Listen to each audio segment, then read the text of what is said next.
Okay.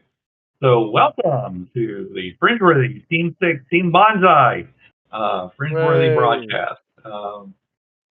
When we last left our intrepid explorers, they had managed to bring a fusion power plant online, and basically by following the instructions of the monkey press the button methodology. And which worked out pretty well, except that one of the characters did manage to get themselves hurled over onto a coil by magnetic force, and was stuck there until they got freed. And who was it that freed? Um, uh, Mike. I would technically Jason. say I did because I turned off the thing. Okay, but it was it yeah, it was me. It was our new friend Okay. Gandalf. Gandalf went and pulled him free. Okay. Yay, So, the birds are eating bugs off my house. So, are any of you guys still outside? No. Okay. Well, somebody should probably go outside and see what's going on with all that what we're turning on, because I have no idea what's happening out there. I just know that power stations are coming on. Gandalf will stay outside. Okay. He will stay on the ground so that he can stay in communication. I was say, just so you're not alone, I'll stay with you. Yeah, don't get sucked into a jet engine. If I go up there, I'm screwed. So. All right, Gandalf, are you sticking over by Power Generation Unit 1? Yes, but not to where it will affect my communications. Okay. All right. Keeping both feet firmly planted on the ground. Right. Okay. Well, then you will see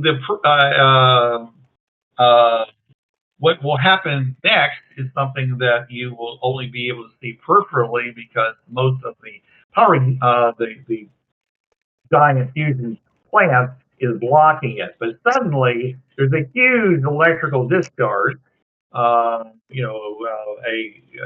Basically a clacking, a black sound, flame, comes up, and you guys inside see line number 5 just disappear. And, yes, and the and like vaporized on the screen it says generation unit number 5 has experienced a. So is it like vaporized or just catastrophic failure? Yeah, kind of that. Basically said. Whoa! The hell! You good up there, Gandalf? Pausing the echo. I believe that is Soda's mic is picking up the broadcast. Might want to change sensitivity, Soda. I hope it isn't. It is. Well, hell. All right, I'm going to have to adjust that then. Okay. Because nobody else was talking, and all of a sudden I was hearing echoes. Okay. Well, right now it doesn't seem to be coming out of your area, so we'll just see how it goes. All right. So, the reaction, guys. Other than Soda says he's going. I'm sorry, Gandalf says he's going to jog around and see what's going on. Does the computer inform us of any anomalies in the system, or just? No, it just simply says that generation unit number 5 has suffered a number of terminal errors, and So it doesn't. The computer Not doesn't think receiving the any unit is gone. additional information from it. What was that, Chen So Wei? the computer doesn't think it's gone. Then did it's Sure, saying it like says that there were a number of terminal errors in the generation unit. So does it think it's gone? I'm not sure that I know how to answer that question. It packed its bags and moved. Yeah. did it say no signal from so and so or cannot read so and so or Well, Gandalf is moving around that direction, and it says that was a big flash, and something's gone. Okay. Well, you definitely can smell, a lot of materials burning. You can see smoke. It's definitely burning over in one section of that circular thing that's out there. does this thing have any fire?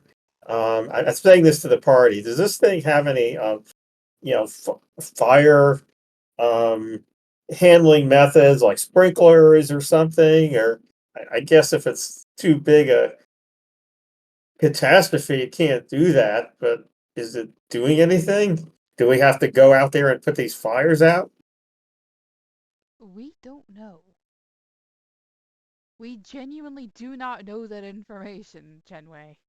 Yeah, there actually is a not fire, a fire indication panel, and it is lighting up in number 5. Is there a button to push to activate a fire retardant system? There is not. Hmm. Not in this control room. Well, can we shut off power feed to that, or is it off already? Unfortunately, in order to do that, you'd have to spend more time actually reading some of the manuals that you were trying to read through.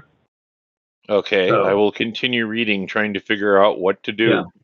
Now, Gandalf, you're on the outside there, and there is, if you get over there, there actually is like a pylon some distance away. It's basically in the smoke and such, but there appears to be some kind of a turn wheel of some kind. Do you wish to try to engage that? Yes, I will go over and attempt to spin the wheel. Are you wearing an environmental suit? Yes.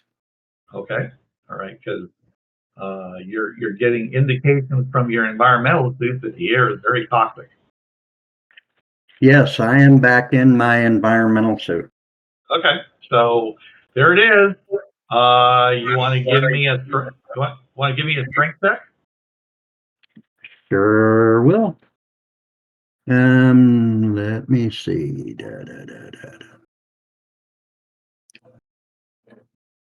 That is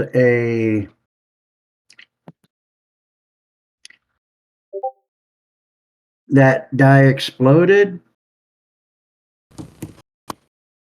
So exploded for a total of an 11. Nice. All right, so you're basically, it resists for a second, and then there's like a pop, and it starts spinning. And as you do that, suddenly there's a huge blast of something you don't know, and you just hearing this high pitched, blasting sound of wind, or I mean, it's too high pitched. It's just like I don't know how to describe it. It's almost it's not the sound of like water, but it's like what you expect, like almost A gas? well, I'm without just basically saying what it is, because the visibility is limited, but basically something is blasting air or water or some substance, maybe it's foam, you don't know, into the area which is number 5, and and within, let's say, a minute, essentially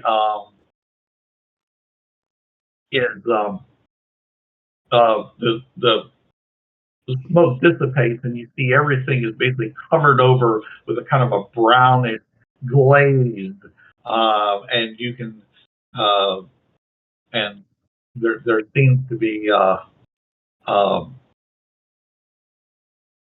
and everything is covered with this kind of hoarfrost over everything. Okay, that seems to be one fire out. So it looks an awful lot like it wasn't foam. It definitely wasn't water. It was something else, but something very cold, some cold gas, possibly any number of gas, liquid gases that could have been turned into liquids or whatever, sprayed into the air. Like possibly a halon system. Okay, I mean that's something you'd have to do some analysis. Chilled beef gravy. Yeah. Uh-huh. Does it say anything about radiation leaks? No.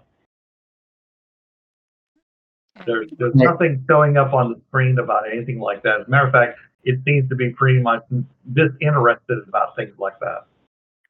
What in the sense that you see nothing about radiation. What is my suit detecting? Your suit is not detecting radiation. Okay. Okay. It's detecting it was already cold. It's even colder now. Mm-hmm. Very, And the very oxygen cold. level is probably much lower. Yeah. Because that's how they put out fires, is by taking away oxygen. So. Yep. Well. Okay. But you can see that some of that hoarfrost is beginning to just vanish. It's not like it's melting; it's just vanishing. Mm-hmm. Like it's sublimating, leaving just basically an area that's basically burned up. Ceramics that have been battered and blackened and stuff like that. There's a whole section that's like that. Well, we probably won't need the full power because they've removed all the light bulbs out of every building and everything. So. Light bulb. Yeah, you have no idea which of these air things go to what. However, except for one thing, there's a couple of them that you suspect are going to like the bigger buildings, like the industries, and another one you think is going over toward where the train is. So, but the ones that are heading out toward the city, the rest of them, you're not quite sure what they're. They don't have a power grid page or something like that shows the dispersion of power. Yeah, if you find it. Okay, I'll keep looking. You didn't say you're specifically looking for it. I mean, there's a lot of information. I'm going to look for the power grid. Okay. And see if. Well, I know that a lot of this stuff's been stripped, but maybe. I mean, you said they had pulled a lot of cabling and stuff, so I'm guessing that we're probably just generating a lot of power that isn't going anywhere. Entirely. Yeah. So, what things do you guys actually need this for? I mean, aside from looking at the computers, like what do you need the power for? How many? That's what I'm trying to figure out. Just to run the plant, or planning to plug anything in, or we don't know yet. We're gonna find out. I'd like to know how the reactor works. Yeah, that's kind of the main thing. We're just getting information about where we're at this point. It just happened to be part of the process that it wanted to fire up everything. And one of the things went boop. Boom. And pretty much. Seemed like I had I mean, it would have been really unlikely if nothing had gone wrong. Yeah. Especially we don't know how long it's been sitting here either. So yeah, exactly. And when you pull a lot of the infrastructure out, you're going to generate power, but it's got to go somewhere. And if it doesn't have anything drawing it, it's going to build up too much. So and maybe there's some short circuits in places. So yeah. All right. So but yeah, at least I'm you have looking some- for. Yeah. Go Okay. ahead. All I'm saying is that yeah, it's gonna take you some time. Let me. So 2 hours from now, you're gonna come across the what you're looking for. Okay, wow. so I take The power dispenser. I take 120. I'll take 120 and find what I'm looking for. Well, it's a big document, and Mm-hmm. and like I said, this particular device here screen is not really designed for displaying. It does have to display something, so yeah. So yeah, I mean, basically, it's a rack. It's basically a CRT tube that basically displays things literally by painting it onto the phosphor. It's not. It doesn't It's seem to be. displaying everything in ASCII too. Then. Yep. Yeah. Or Let's it see. it seems like it also has the ability to just literally paint like a picture on it, like you're playing Tempest. Oh, So fun. anything that's a graphic is kind of like that. So everything's kind of flickery and It's lines, yeah, lines in okay. boxes, and right. Back to Everything's graphics. a little shaky. So Now, Earth but yeah, Prime doesn't have fusion, right? correct. What Okay. I don't understand your question. Earth Prime does not have fusion. Earth Prime does have fusion. It's just it's really big. It's still experimental. Okay, Right. It's not something that they put out anywhere yet. So, but It's I'm funny saying that these guys are advanced but primitive as well. Yeah.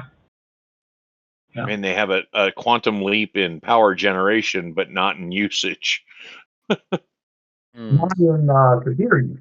That's the thing. That is true. Okay. So is this So- fusion almost more than Earth Prime has then? It would Yes. be basically a step up from what Earth Prime has, because they have the ability to generate fusion, at least citywide, and Earth Prime does not. We do not have fusion reactors of a Right. scale However, like the this. stuff you got from the bad tree world is currently highly being examined, because they are big units, and so therefore, if they can be reconstructed, they would be able to produce that kind of, probably in advance of what these people have. Right, because they were a far more technologically advanced society, but Right. limited materials were left. So Right. So True too. being able to, this actually, is this is like a really big, clunky installation that obviously was built to last, so it not necessarily produce the highest level of maximum amount of power, but maybe it's kind of hard to say right here. You don't even really know how much power is being produced. wouldn't that display somewhere of what the product? Is there another station that is a distribution station that we need to find? Is that in any of the write-ups? Like how they direct power and what's being That's something produced? else you're going to have to look for, Okay. So, I mean, unfortunately, these things, it seems to be following along the same idea of like, a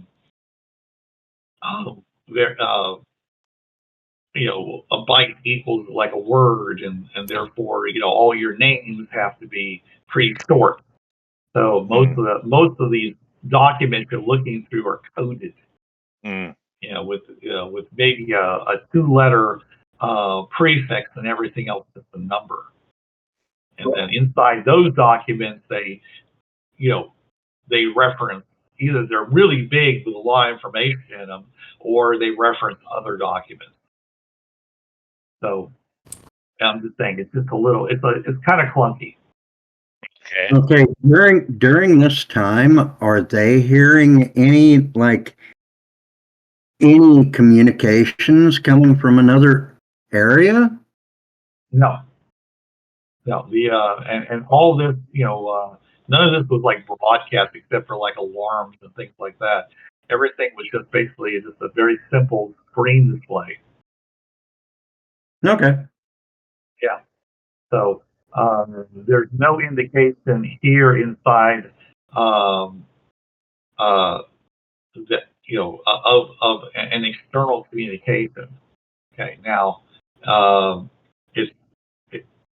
it would make sense that there would be, but you guys haven't figured it out. Okay, you've mostly been just looking around. You guys don't even know what's going on inside these big board, display boards and things like that.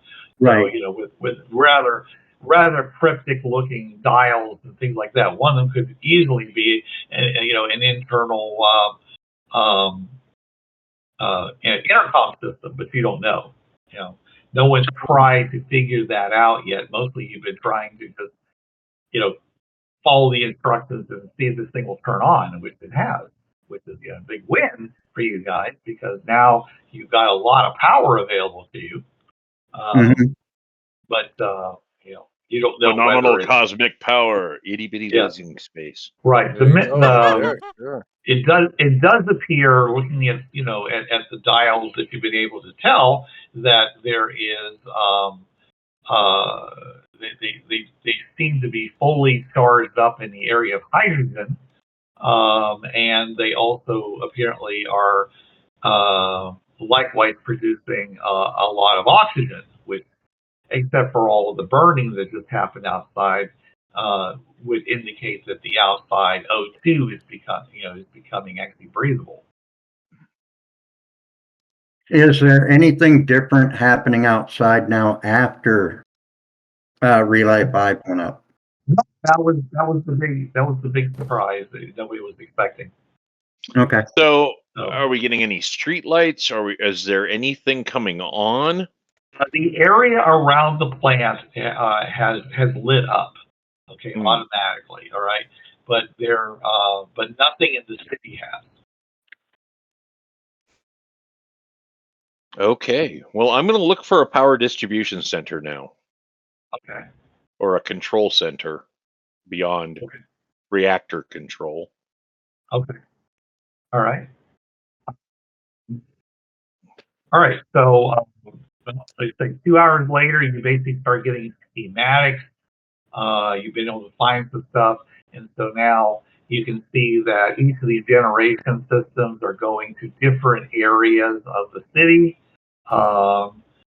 And the ones that are closest to the lake, the ones are basically going out to the recycle center and to the fabrication center and to some other industries of fabric. Like say fabric. There's a couple of fabrication centers, and of course the railroad.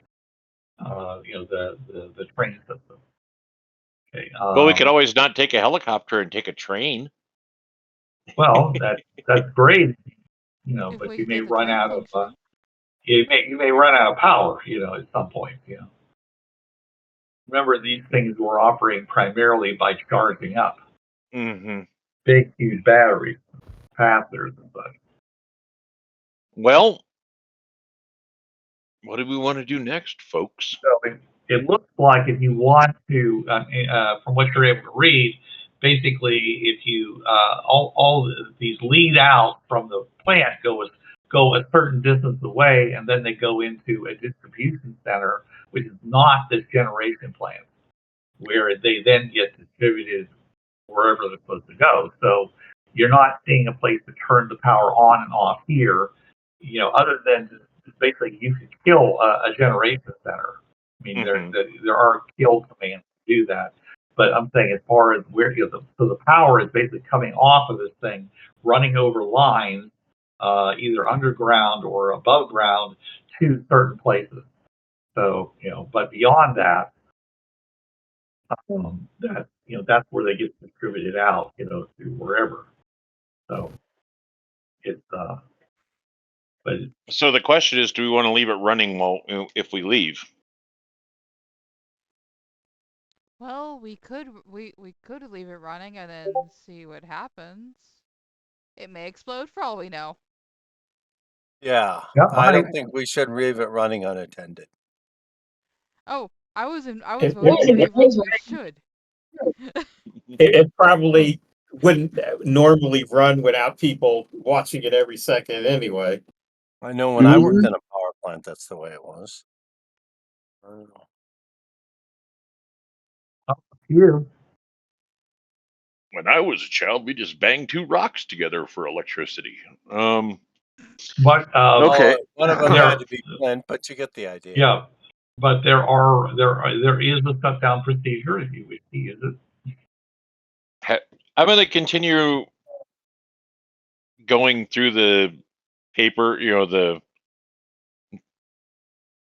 what information we have, because I'm recording the information from my body cam, and maybe somebody else could dig through it, because we have no way of downloading this information. So Yeah. The technology you're looking at in this place, you feel is somewhere around the neighborhood of 1960s, 1950s technology. yeah. So you What we really need is an engineer that can sit here and deal with it. But God knows if IDET has no one anything made that like part of their background. So you have knowledge because We have an engineer, but the knowledge he's skills. a mechanical engineer, not a yeah, nuclear engineer. that's That where the is true. but Right. came in. But Yeah.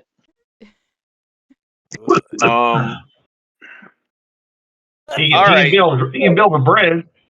He can build a bridge. Sure. He He can could build something. tune a piano. He could build He something can that I am could attempting tune a to guitar, fish. but he Yep. can't tune a fish. That's right. Oh, jeez. Not Okay, this again. so do we need anything else, or should I shut this thing down? Go ahead and shut it down. Well, while it's here, I mean, it is eliminating the need for you to run your diesel engine. Do what? It's providing power. Uh-huh. So, I mean, if you shut this down, I mean, then you're going, or at least some of them down. And if you leave at least one up, you'll have the generation capacity coming from that. Yeah. And, All right. Well, but- I'll shut down all but the number one power generator, I guess, and Okay. and then we could just let that run and see what happens. And if it come back to a big smoking crater, then we know not to do that next time. Next time, he says. I never realized you were so optimistic, Jason. The other reason that before you do this, the other reason you might want to keep it going is because it does seem to be providing oxygen. Yeah. And Mm-hmm. and so if you want to continue to be running around on canned oxygen, that's fine. But if you wanted to be able to do some things for at least a certain distance away from the power plant without using, The only issue is it's so damn cold that breathing negative 30-degree air is uncomfortable. It is mildly uncomfortable. That is true. Yeah. Mildly inconvenienced. But staying at hot steamy base, you actually has some experience with that. Yeah. Yeah. All right. Well, so you're gonna shut it all down except for like one generation unit. One tower. Yeah, we'll go back to the primary tower. I'll figure out how to basically put it into reserve mode. Okay. And leave it at that, I guess. And that way we can still access the computer, and we won't have to do the whole restart again. Yeah, you don't have to wait 20 hours while you charge up the batteries, right? Power packs and stuff. Yeah. Okay. So yeah. I mean, if these guys also had any monitoring stuff, which I kind of doubt they do, because it's just, I mean, the distance and everything. I think it would be difficult. But maybe somewhere a light bulb came on in a control room somewhere saying, "Oh, look, Slarty Barfast just kicked on. Oh yeah, he's a lot of fun. Yeah. Well, Noveni Lipskisculi or whatever we're at. Yeah, I mean, it was amazingly bright outside considering it's been like pitch black up till now. Right. Yeah, but shutting down, it gets considerably darker. What we can try to do, though, well, using the generator that we have that fired this thing up, is maybe it can step down and we can recharge the things that we need to charge. Okay. At the Demixi, the Demixi generator that they made to power it up initially, that ran for 20 hours. Maybe we can utilize, I don't know. Yeah, you have a transformer to bring it down into the level that your equipment uses. All right. And then you also have, which works both ways, it was running off of your generator, transforming it to that particular power, but now you can do it in reverse, where it basically takes the 25, the 25 volt, the DC, and changes it into whatever, 12 volts, 24 volts, whatever you want to use for your power source, for your equipment. So yeah. So I recommend charging up what we need, and then we can look at making a trip. If you guys want, if you're gonna fly, I'm just saying, but you could also charge up other things that are out there. There's a lot of, there are some. As we mentioned, there were some firefighting equipment, gear that had big power, right, stuff like that. That you could actually get one. Not sure how to one of these. Not sure how to get power to it is the thing. Well, you could charge it up to the point where you could roll it down to the power plant and then charge it up there.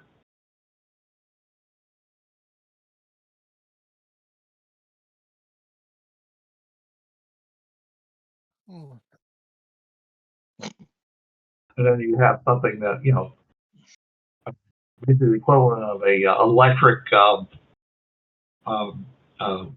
fire truck that could then you could run around the city with and put out the fire from the burning building that we created, trying to create electricity so we can run the fire truck to put out the fire from the burning building.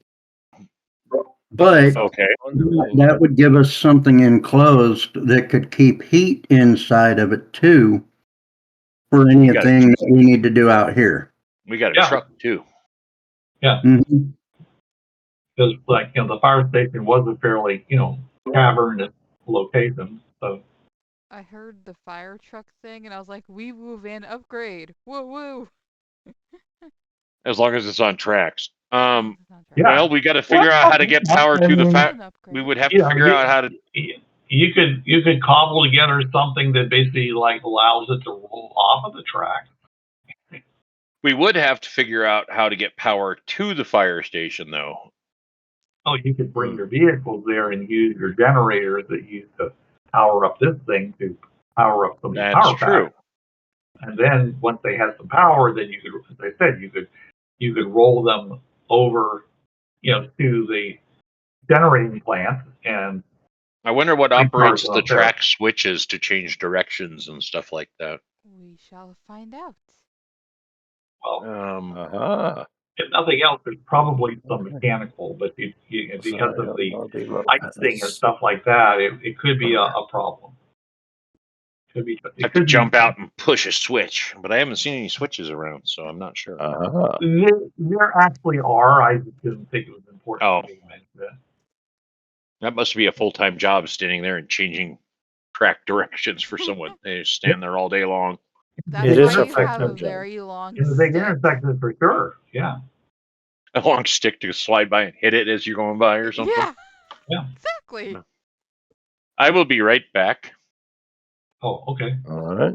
All right. So, see you tomorrow. Do you guys have any desire to do that, or are you just all going to load up into the helicopter and fly away? Is there anything more you want to do in this town? Don't think so. How much information were we able to get off the computer? Nothing. I mean, even if we can't download stuff, we can like take photographs of screens with important things on them. The answer to Maybe that at is least yes. get like some Whatever you've been able maps to or throw up on the science screen, books. you know, everything that's there is directly related to the running of the power plant. What is it with you And and Does it science? even say like Okay. this power plant is for so and so city located at so and so or something like that? it says Veliki Novus Grove, Well, you know, primary power generation unit. What is does it it with say you? like next power plant located at, or contact so and so for repairs or something like that? That's why there's got to be some form of communication. You just guys haven't figured it out. And since the fusion is more advanced than Earth Prime's fusion, are there any like diagrams or anything? Or it says keep so and so at 200 degrees below so and so and so and so, and make sure you fill it with so and so. And No idea what you're saying. okay, let me rephrase it. Are there Please. things we could get that may give us information about how to build fusion plants, even though we obviously can't just bring the fusion plant with us? Well, we could always So, try, but it would take quite a bit to do so. yeah, it's basically going to take a lot of time to find the manuals having to do with repairing certain parts of things, especially the core. And this, I only mentioned you going in there. This thing goes down. This fusion power plant goes down into the ground a considerable distance, and you've not tried to go inside it really at all. You basically sat on the, basically you're like someone who's sitting on the shore of the ocean and throwing. Okay, you don't know what's down there, and so if you want to do that, you might find, more stuff in there. This obviously is an active and operational fusion plant. It would make sense that they would have, information for doing certain things, So, but I'm saying in this control room, other than, it's just being a very large text file about and some which references certain other files that could throw up diagrams and stuff like that onto the display. This is oriented primarily to the operational side of the power plant, not the maintenance side of the power plant. So, I mean, you get the impression, like I said, from what you saw around here, that it looks like with the amount of weight error that you're seeing and such, that there probably was a lot of text in this place. So, yeah, I mean, you're not quite sure how many, but when you go to the bathroom, you see like 20 stalls. Essentially, running the bridge of the Enterprise. In order to find out more, we'd have to go down to engineering. Yeah, and I think or even if there's some chance, we should make some effort to at least try for like a day or so to see what we can find, because this information could be really, really useful. Mm-hmm.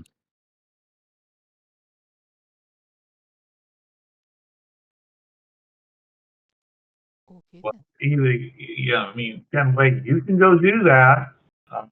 So far, no one's responding to your statement. I'm gonna have to drop everybody. Cole's kicking my ass right now. I'm gonna have to drop. Oh no! Yeah. Oh yeah, damn it. All right. Well, have a good one. Good luck. Later, Chuck. Later. Get well. All right. Okay. So, does anybody want to respond to Chen Wei with support, or Well, my biggest question is, how much time are we on a time schedule? Are we on a time crunch? As far as I know, we're not. Well, I mean, I feel like I'm stating the obvious, but when you send a message out, and the people that were advertising coming to Copenhagen said this isn't a secure line, and then you got another line, another message from Central Command telling you don't go there. He says it's a sin, and you will pay dearly if you do this. It sounds like there's a reaction now. Whether that reaction turns into anything else, like perhaps an armed force coming to that location to stop you from meeting these people, or stomping out those people if they're there. I mean, you don't know. I mean, here, I mean, you have no indication that anybody knows exactly where you are. So in that I would think it would be difficult to know that because it was such a weird broadcast. So, but you did just fire up a nuclear power plant, and so if there is in fact any kind of sensor that can pick up things like that, and that might be up in the air somewhere, then they might notice that. So every time you do something that has a large, noticeable effect, there's always a chance of a response. So it's up to you. You think nobody knows you're here? You can take as much time as you want. If you get to Copenhagen and find out that whoever was waiting for you there is gone, then you might also feel like that was a wasted trip. But it's hard to say. What is the status of our supplies? Do we have enough air and water and food and all that? Well, remember, you can basically, concentrate the air. So as long as you have diesel, power, you can stay here until you run out of diesel power. And again, with this thing running, you can take power from it and basically do the same thing and conserve your diesel power. So it's up to you. I would say that considering the temperature of this place, the longer you don't fly that helicopter, the more likely it is you're going to run into a maintenance problem. But, Okay, so I think what we should do is we should go ahead and fly to Sweden. Maybe let me figure out if we got the range to do this. Because it's a straight line, we know we're good. Yeah. You have enough fuel to fly over there, fly back, and a little bit of time over there before you basically run out of tankage.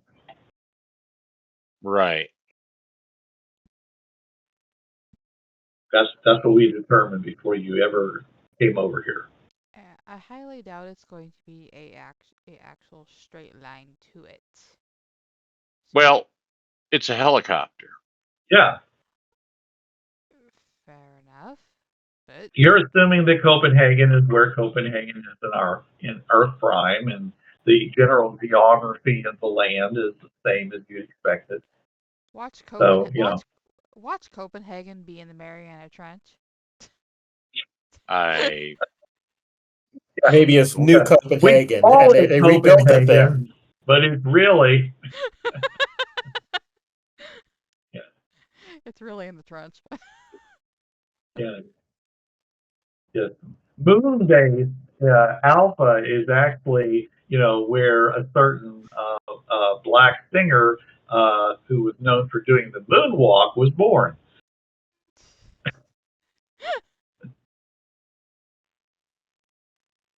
Then we had Frank Zappa's kids, Moon Unit 1, and Weasel. Indeed. So things can be confusing because of that sort of thing. You're on an ornate world, but... All right, I'm back. That cold is really kicking Chuck's ass.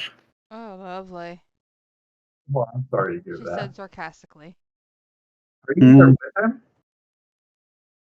Huh? Are you there with him? Yeah. Oh, okay. Realize that. Cat moved in last Yep. week. Or pretty dang close to it. Oh, I see. You're going to check on Chuck, yeah. All right. So just, guys, decide what you're going to do. I mean, the things, this game should be as interesting as you want. I mean, I'm not suggesting we stay here forever. I just saying we give it like a little effort first. What's your definition of a little effort? Please. I said like maybe a day.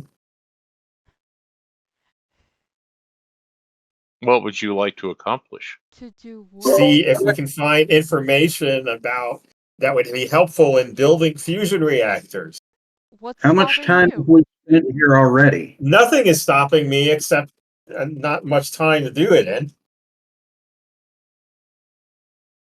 So I'm suggesting we take some more time to do it. How much time have we spent here already? Just out of curiosity. Well, between coming here and then going over to the Mixie and coming back, it's been about a week. Yeah, that sounds about right. But it's been less than a week since we blew up one of the reactors, though, and that could get somebody to notice us. Well, yeah, it's been literally 2 hours since Yeah. then. 2 hours later. Yeah. But it has been a number of days since you guys had your little communication thing with Copenhagen, or whoever said to go to Copenhagen. Right then. Well, since he's apparently not going to look for it, I'm going to go look for that information that Chen wants to look for. I mean, if we're going to take the time to do it, I mean, I'd be glad to participate in it. I mean, I don't know how much I'd find, but I'll try. All right. So you guys start trying to figure out how to work your way down to the lower level power plant. Okay. And you find going through a number of hatches and obviously that are designed to be fireproof and airproof. As you descend, it gets considerably warmer than it was up on the surface, and there's a lot of coating up on the walls and things like that, which unfortunately doesn't help you a whole lot. But just by trial and error, you are it doesn't seem like there's a lot of lock. One thing that there hasn't been a lot of lock. Okay. That you've run into. Mostly there's been hatches and such, but not actually things like keys, padlocks and things like that. So, but anyway, you do find a couple of rooms that have a lot of spare parts in them, big fittings and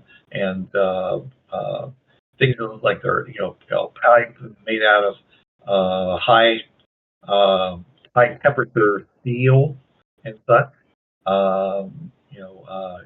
With asbestos type baffling on it and such. You do find a certain amount of copper wire wrapped in what looks to be like fabric rather than like neoprene or something like that.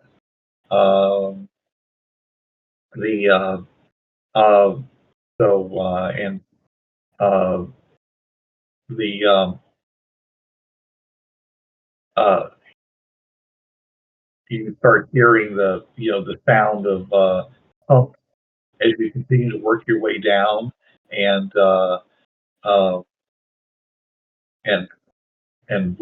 various rumbling sounds and things like that. The air actually begins to get a lot moister, and you find that at one point there's some pipes that are leaking that are that this could be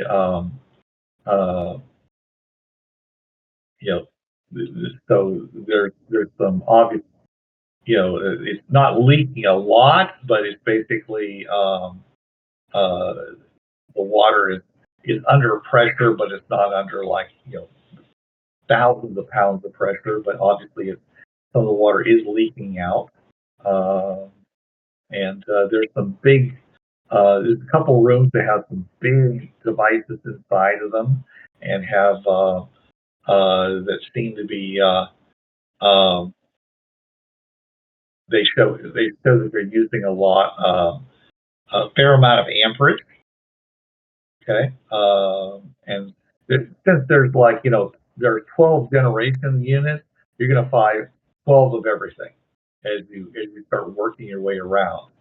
But not every section has its own repair, storages and stuff like that. Those are shared amongst them. But there's more than one for redundancy's sake. But yeah, I'm just saying is it's and of course there's this one section that basically all the lights are out, except for some trouble lights, and that's the number 5 one was failed. So apparently when that failed, it caused a cascade shutdown of everything, and like I said, you go into that pump, that room where everything is dark, and that's so I'm just saying is that this place has a lot of stuff in it. Now, the thing that Ken is interested the most in is things like manuals and things like that.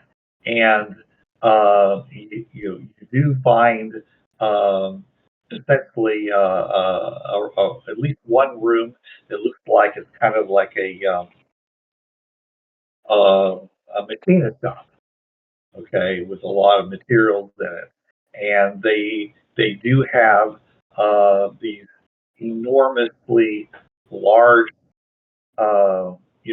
bound books that apparently are made. They're printed in paper, and they are on shelves lining the wall. And so you're not quite sure. You open it up and you can see various fittings and wires and other things like that. It seems like this. This is everything you need. All the different parts that are required by this flower plant. They're described, okay, but they're not described like part A goes into part B, except on the smallest of things. Like you might see an exploded view of a joint or a piece of machinery, but you don't see like a big picture. So that's probably more likely to find that in the larger in the bigger computer upstairs. Okay, there are no computers down here. Everything is very hardwired with like sensors and lights going to switches and dials and indicators. Okay, but you don't see anything that really looks like a computer system. Now, if you keep going down to where the central actual generation area, then you might find something a bit more high tech.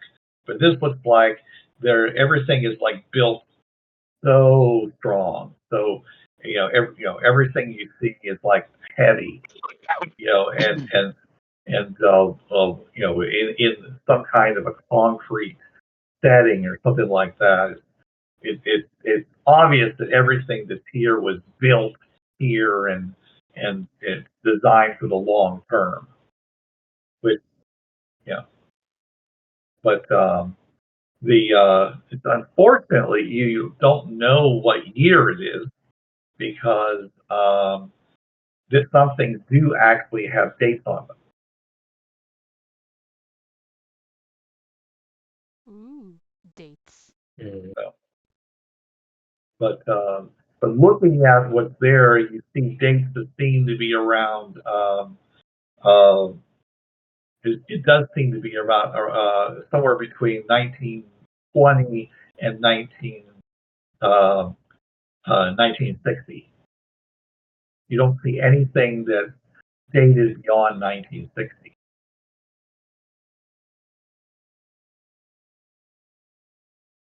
Okay, that doesn't. They could have had this stuff, here for like 100 years. What kind of does it look like? The kind of look like it's on cheap paper or like expensive paper that might last a while. Oh, the paper is like, it's like when they're bound in books like you find, in a library. Nothing here looks like it's throwaway. The reference material is all designed to be used, for a very long time. There's no like snap the page open, put a new page in. Everything is bound and with wood covered with leather and kinds of things. So there you take it and they lay flat out, and the pages, the printing is not, crisp as if it was just printed, but at the same time, it's got a kind of an oily look to it, like it actually was printed on a printing press rather than any kind of copier, or any kind of like copying machine or a printer or anything like that. Everything here looks like it's been designed for the long term, or so. And there are differences between the obvious age because the wear. There's wear on some of these. There's fingerprints on some of the pages, things like that. So, there's oil, not soot, but other types of material that's been wiped off on some of these pages. So, is there anything that might give information about, how a fusion plant works? Like, put in, 2% deuterium or something, or the reactor has to be so and so size, or right. Nothing that is. This looks very, very functional, operational. As far as like with deuterium, whatever.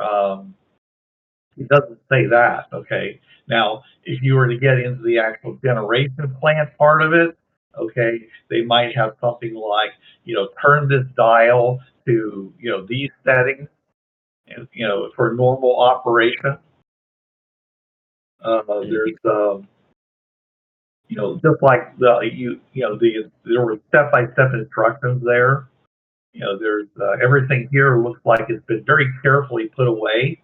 Not, there's really, even though this place has been apparently abandoned, it's more like it's been mothballed. Okay, so everything is been wrapped up in all the books have been wrapped up in some kind of cloth. And the lettering on certain things have been faded, but mostly they're easily readable. You see a lot of wear, like scratch marks, and like things have been used, but like all the tools that are here, and there are like wrenches and cutters and things like that. They all have been like they're coated with like big amounts of like rendered animal fat, just like to blubber, keep them. like blubber. Yeah, basically it's to keep them protected against corrosion. So and they didn't, take these things with them when they, salvaged almost everything. And right, it looks like they were left here for the purpose of, that if this power station got turned on again, and apparently they have a case for that, then this is there to maintain it. But you also get the impression that in some ways it looks like the people who are here would have to know what they're doing. But on the other hand, there's a lot of step-by-step instructions. Do this, do this, do this. What you might think would be someone who's used to working with things as well. A trained a trained electrician would know, that this is a 3-pole switch or something else like that. And these seem to be a little bit more designed for, just this is, this, get this unit out of, look for something with this code in the bin, and then plug these other things together, and they should all work is the idea. Okay, so basically it has none of what I was looking for. Well, like I said, are you going to go actually into the generation area where there might be radioactivity and stuff? Do our suits protect against it? They act as light back suits, which means they'll knock it down a quarter. No. I mean, I don't want to go into an area full of radioactive stuff. I want to see manuals. So, okay, well, none of the manuals have this kind of stuff in them. Well, the manuals you're seeing are again, they're operational. They're showing you how to do maintenance. They're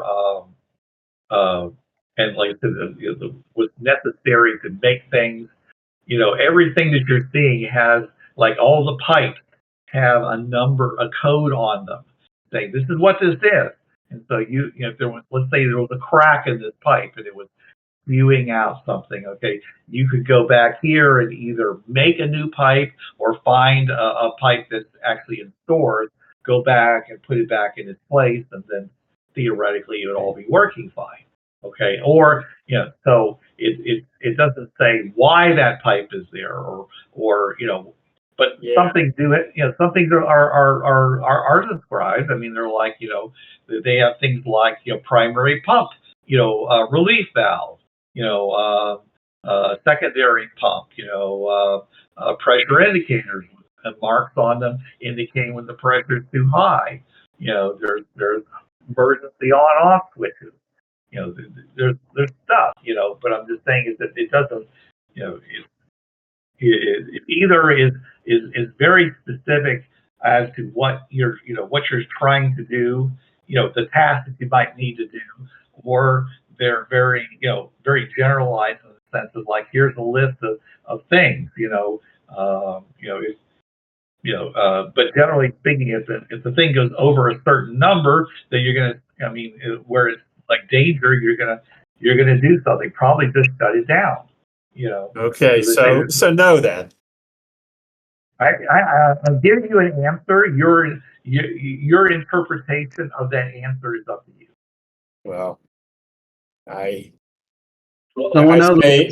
say to the party, this doesn't look to me like IDET could use this to figure out how a reactor works. I mean, what do you guys think? This is just the upkeep and maintenance aspect. I don't know if they would have here's how you build a fusion reactor. Right, but I'm thinking, like, wouldn't some of maintenance just have information that just by being there would give you some idea of how to build it, like, what kind of fuel to use, like what the dimensions of the thing are, what temperature to run it at, things like that. If we could access determine things like temperature, you could determine things like temperature of the fusion core by going and looking at the dials and see what temperature is it operating at. You could see things like what's the power, coming in, what's the power going out. I mean, they have numbers for those things, but that would give you some information. But it's like if you were the guy whose job it was to fix a dead aircraft, okay, you're not going to learn aerodynamics. You're not going to be able to make, a plane, design a new one, okay, with your knowledge. Okay, how to fix, fix the aeronautics, fix for problems with the control systems. Make sure that things are inside their ranges, and you're probably using reference manuals. They're telling you what those are, and at this temperature outside, what should the lubricant viscosity be? But only an expert would really be able to say, well, if it goes beyond our expected range, how do we go from there? That's not going to be in the book. So I'm just saying is that this is a fully functional, thing, and you ran in a similar situation with when you were on the street world where, they literally had, you had to, it took weeks, if you remember, took weeks going over each part of those fusion generators, making sure that they matched up to what the manual said they were supposed to be, put them together, and they had people there who were used to operating in a high-tech society and were engineers to help actually, bridge that gap. So you're now in a situation where you don't have those people here. Now, obviously, I think there's people somewhere on this planet who would have that knowledge because, somebody was telling you to stay away from certain people, but it's not here. You don't have you don't have a step-by-step how to build a nuclear power plant manual around here. Everything is very object-oriented, very, purposely, purpose design, purpose described, purpose maintenance. And it seems, and in some ways, it seems like it's a little too much. Like they're intentionally simplifying things. You take that however you wish. Okay. Well, guess not then. Okay. All right. So, you spent a couple of days now doing this. It was worth a shot. Well, it's not like you didn't learn anything. You did find those manuals. If you want to go and take those and take them up and drop them off, through the portal, so you can come back and get those later. You can certainly do that. Take all the manuals you can find out of the power plant, and drop them off at the portal in the open air museum. We can do that. I mean, that's not a worthless thing to do. You haven't found any magical devices in here, like you haven't found any strange materials that seem to have no weight to them or anything like that. Everything seems to be like if you were to build a nuclear power plant using 1950s technology, a fusion power plant. This is what this place looks like. So that's pretty amazing in and of itself because, we are trying to do that with a lot of computer, interaction and things like that. And, so maybe there are,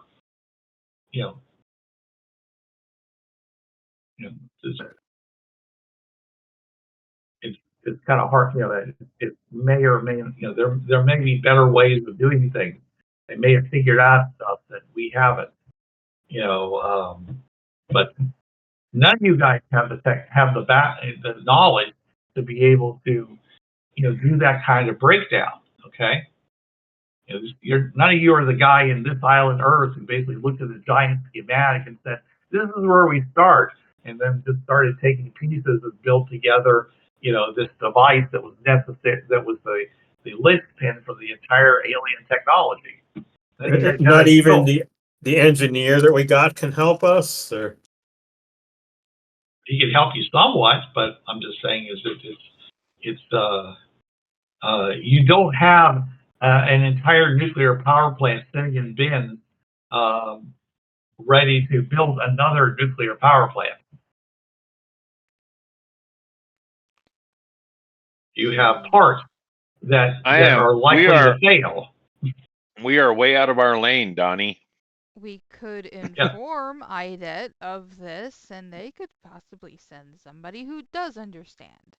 Until then, the problem is we could do that. I would suggest we shut down the plant first if we're going to do that. Yeah, you see, with only 1 out of 100,000 people being Fringeworthy, it's very unlikely that you're going to have the specific skills that you need when you run into something that requires exacting knowledge. It's just something you guys need to be. There's always a chance. Well, taking pictures, getting as much information as you can, and then taking it back to people who are experts in the field. They might be able to say, well, I really need you to look at this, or I really need the results from these leads that are coming from this sort of thing, and maybe this thing over here is exactly what I need the information from. I need to know temperature. I need to know electrical things.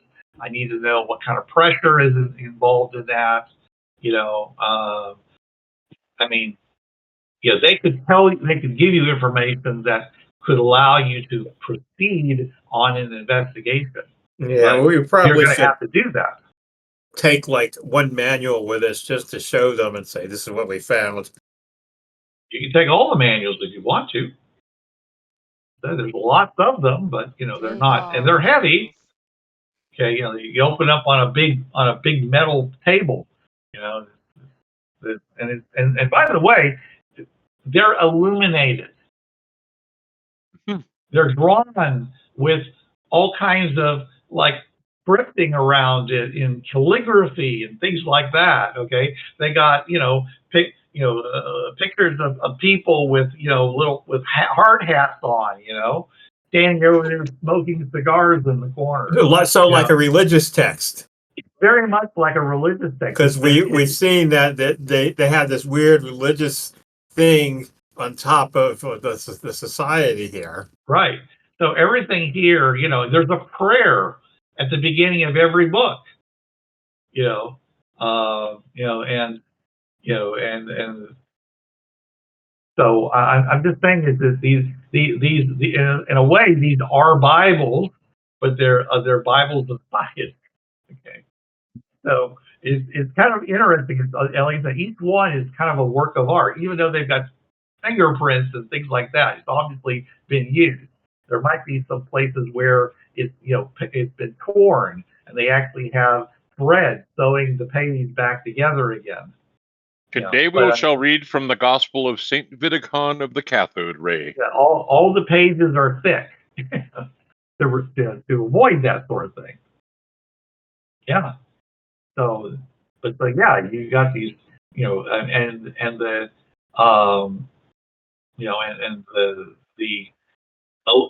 illuminations are beautiful. All kinds of different colors, rockers, red, blue. They tend to stink a bit. Okay, which if you knew anything about how illumination was done, you might understand that. But the foul odor comes from the pages themselves. But otherwise, it's the covers are lacquered. There's little brass corners on each corner of the outside thing. Like I said, they're sewn together. The groups of pages. They don't use glue. They're not using glue in them. So it's very. It's like I say. It's almost like you're. If you work here, you're a priesthood of power.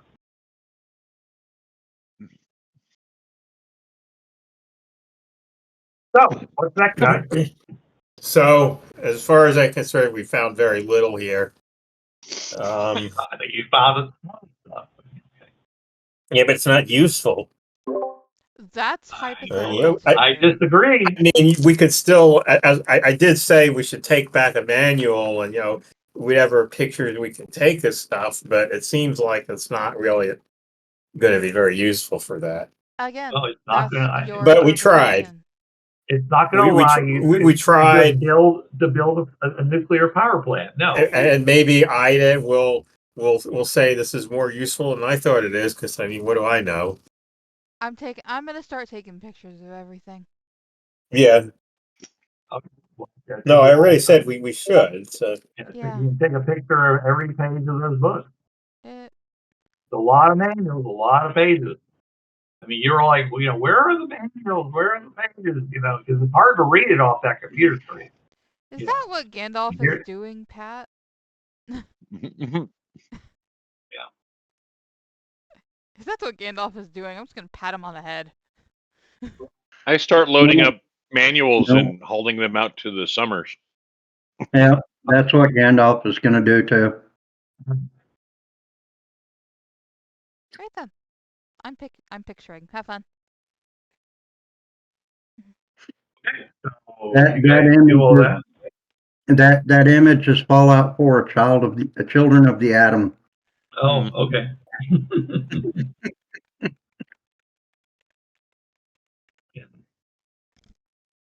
Oh wait, it is a word. Duh. Yeah. I forget the chant they made in the Beneath the Plans of the Apes. You know, I show my true face. They took their masks off and they're all weirdly mutated. You know, big bulgy veins. Yeah. All right. Okay. So you load up the your vehicles. You're gonna take them over to the portal and dump them. You know, put them on the other side. Yes, sir. Tell the Mixie, hey, watch over these, make sure nobody takes them. Sure. All right. Yep. Because he's not going to do anything with them. My job's to guard and run for help if anybody if we suddenly get attacked by pirates. So okay. All right. So you do that, and now it's been, like I say, it's been like, you know, a couple of days, probably another day carting all this stuff out because you know, you guys are going to get exhausted doing this. But just, you know, from the exertion of it, you know. I'm gonna need to get more camera rolls whenever we get back to IDET.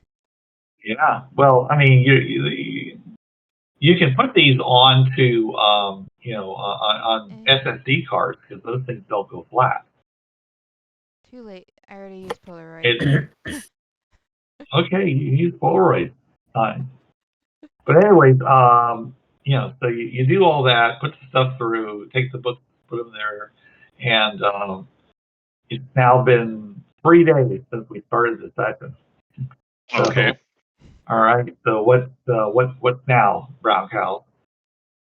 Well, we've gotten what we have. I'm gonna, like I said, throttle it. I mean, we've throttled it back to the single Think maybe we could thing. go helicopter to Copenhagen. I figured out that it is 552 miles or 566.7 nautical miles to, excuse me, hiccup, to, Copenhagen.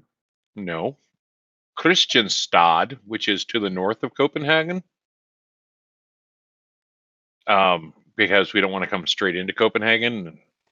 I don't know what way they think we're going to be coming, but I wanted to, I actually got out the aeronautical chart and pulled it up and figured out the actual distance. And so at, what's the speed of this thing? Pretty fast, actually. Let me take a look at it real quick. Plot in the speed. 270 miles per hour.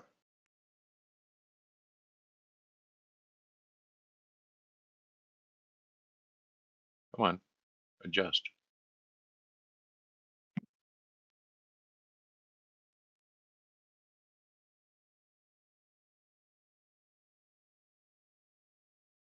Okay, hold on.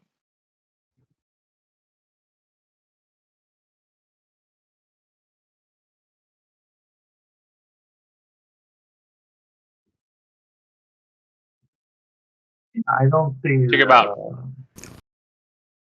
it'll take about 3 hours to fly to Kristianstad in Denmark, and Copenhagen is a hop, skip, and a jump from there. Mm-hmm. So I'm looking at, figure we'll take, you know, 3.5 hours, well, not even that, like 3 hours, 20 minutes flight time.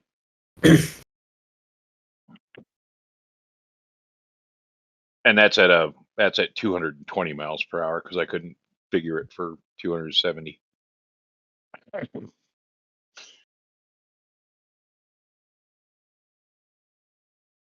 So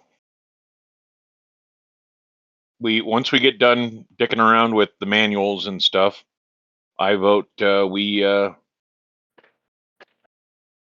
fly.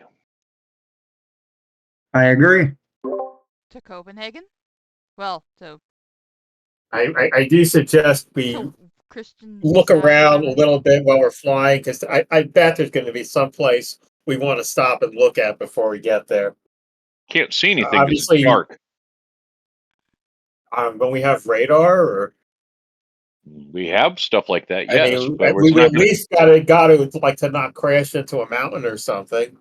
No, true. That's what the helicopter instruments are for. Yeah. As far as mountains go, If we don't run into anything, then maybe we won't. But as far as mountains go, there's not a lot of them. From although point A to I point was B. thinking more like, what if we like run into like some, let's say, a power plant that's already on, or a group Well, of we'd probably people. notice that. We would probably notice that because we do have infrared, and thermal, but the flight we're taking, there's not a lot of mountains. It is a lot of water actually between us and them. So most of this is pretty low altitude. We're not going up into Norway or anything. We're just kind of scooting along the flatter areas. I mean, there's hills and stuff, but it's not. From what I can see, there's nothing. So, are you done being There's nothing over 1,000 feet. But Are you done what's being that? Are you done being a worrywart, Chenwei? Fine, let's go. Hardly. Hardly. All right. Okay. Yeah. I mean, there's no We got major mountain ranges or anything. we got the resident Like I said. worrywart. The words are hard. So off we go into the wild blue or dark So yonder. are you gonna? Where do you think you're first going to go across the sea? But we don't actually know what the sea level is. True. Right. So my point is that you can go, you could fly over to the sea that's between Helsinki and Tallinn, north of Come Estonia. with me. But if you're going as straight as you possibly can, that means that you're going to basically hit the Baltic Sea just west of Estonia. It would be Saaremaa area, that part of Estonia. Looks to me like the Gulf of Riga would be where you'd be. Now we go north of the Gulf of Riga, and then that's about if you would from this it would be Okay. Eriksar. What if we run into a local vehicle? I mean, the rebels are in Copenhagen, but there could be local, this religious cult that rules everything. They could be anywhere. And I mean, you could the find them like a lot closer. Okay. Well, I'm not going to Is worry our about that until it happens. Is our helicopter stealth, covered in whatever they use? Helicopter is not designed for stealth. It's a Not designed. helicopter. Of course, it's not. Penway. Well, the biggest problem with stealth helicopters is that they make a top sound as they beat the air into submission. Yeah, they also have very hot power plants. So yeah. Yeah. I mean, they're pretty quiet if you're on the other side of a mountain or on a hillside, but if they're nothing in between you and them, it's obviously you'll be able to hear or hear or even see it, but you could probably do stuff to reduce the chance of like somebody detecting it from far by unusual means. Well, if they have radar, they're going to find us. Yeah. I am not going to fly at nape of the earth all the way there. That's difficult, and I'd rather be up where we're not going to run into anything. All right, but I suspect, given the existence of this, global religious cult running everything, we're probably going to run into them at some point, and it's probably going to be before Copenhagen. And we'll Well, kill we'll them see. when we get there. And that's why I am Going attempting armed? to do this. Well, we're taking guns with us, but the helicopter isn't armed anymore. We stripped that off for weight. Right. You have no weapons. You are attaching sensor pods and such to the hard point.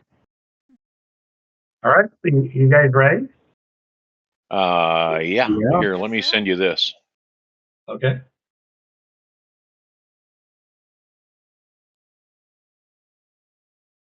In the chat.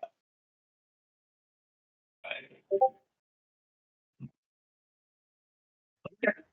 You know, okay.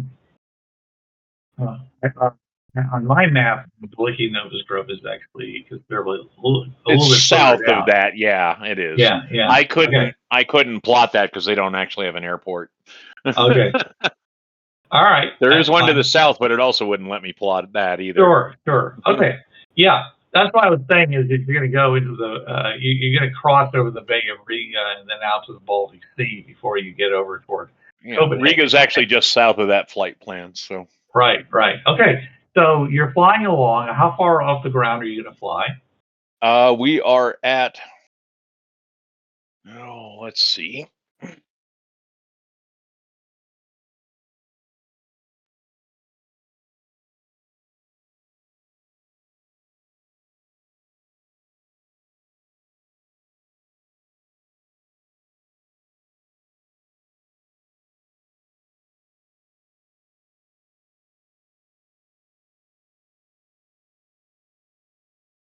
One moment. 5,000 feet. Oh, okay. All right. So, all right. So you're a mile up. That's pretty high. Okay. All right. So you go flying along. Optimal altitude is 10,000, but. Okay. All right. So, and you have downward facing radar? Yes, we have. Okay. All right. So when you get to the edge of the coast, okay, and by the way, all the way along, except for places where you can see like large volumes of water, okay, is nothing but what looks like just continuing these urban areas, okay, and then you get to the coastline, and you can see that this stuff just kind of quickly, drops away, but you're still seeing a pattern looks an awful like more cities. All right. Until it basically keeps dropping until you get down to about 1,500 degrees below, I'm sorry, 1,500 feet below sea level. And you're seeing cities on urban area on the bottom of where the ocean should be. There's no water. There's no ocean.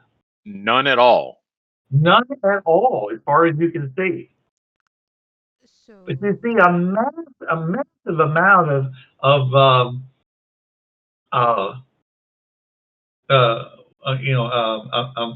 a massive amount of urbanization and such.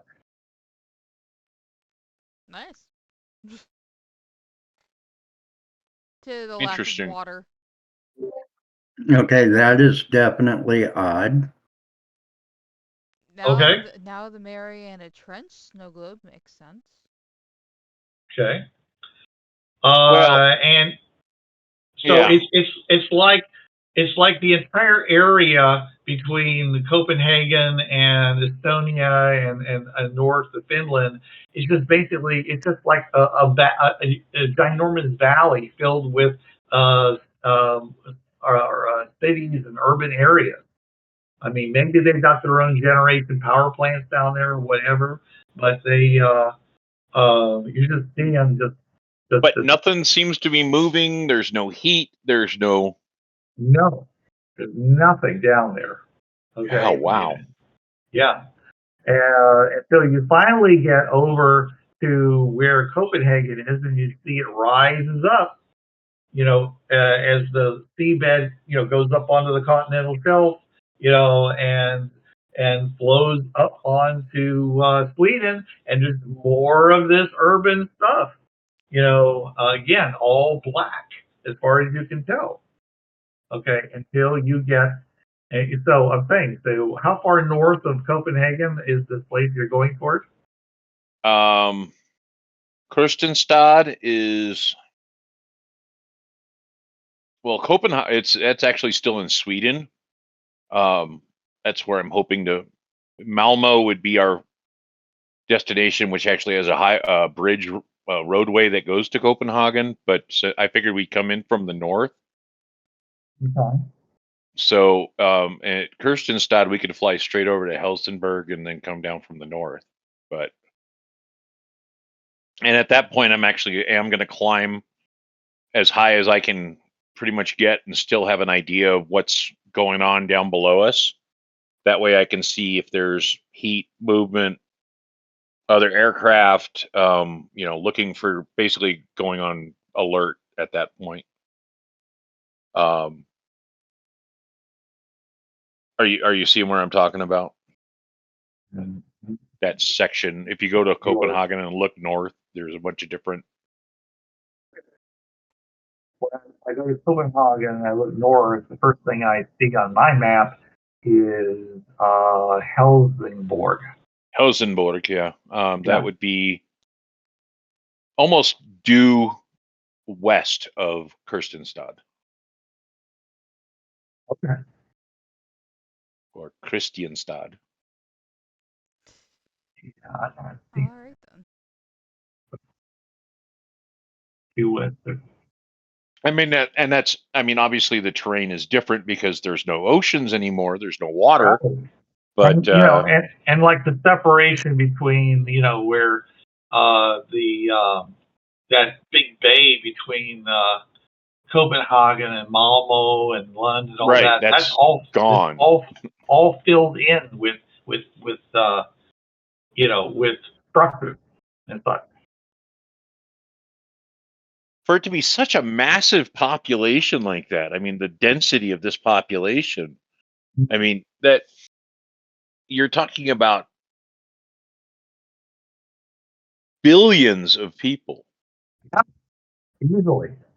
I mean, compared to what's currently there, which is kind of spread out, to be honest. Yeah. You're talking about such a density that I mean, God knows what this planet's population must have been in the, tens of billions of people. Easily. Possibly trillions. Possibly trillions. And I don't know how they could have supported it. I mean, obviously recycling, but there's only so much you can recycle. So. And with the water seemingly all gone. Yeah, what are they drinking? What's keeping them alive? Yeah. How are they able to support themselves? Well, we haven't seen those people, so maybe now that whatever happened, there just aren't that many. They figured out how to synthesize water. Combine hydrogen and oxygen and turn it back into water after they create power, and then they combine it back together to make water again. What? Yeah, exactly. I mean, wow. Okay. Or this stripping the carbon atoms off of carbon dioxide and making items out of the carbon and oxygen out of the. Or they live on Dr. Pepper. I don't know. The human body consists of how much water? 70%. We don't see a population anymore. I don't know. I mean, we're looking at a frozen desert basically that's packed full of people. Yeah. They just live off Dr. Pepper. Yeah. Okay. Well, Powdered Dr. Pepper, probably. Cake, right? Huh? Cake. Hit 2 and 4.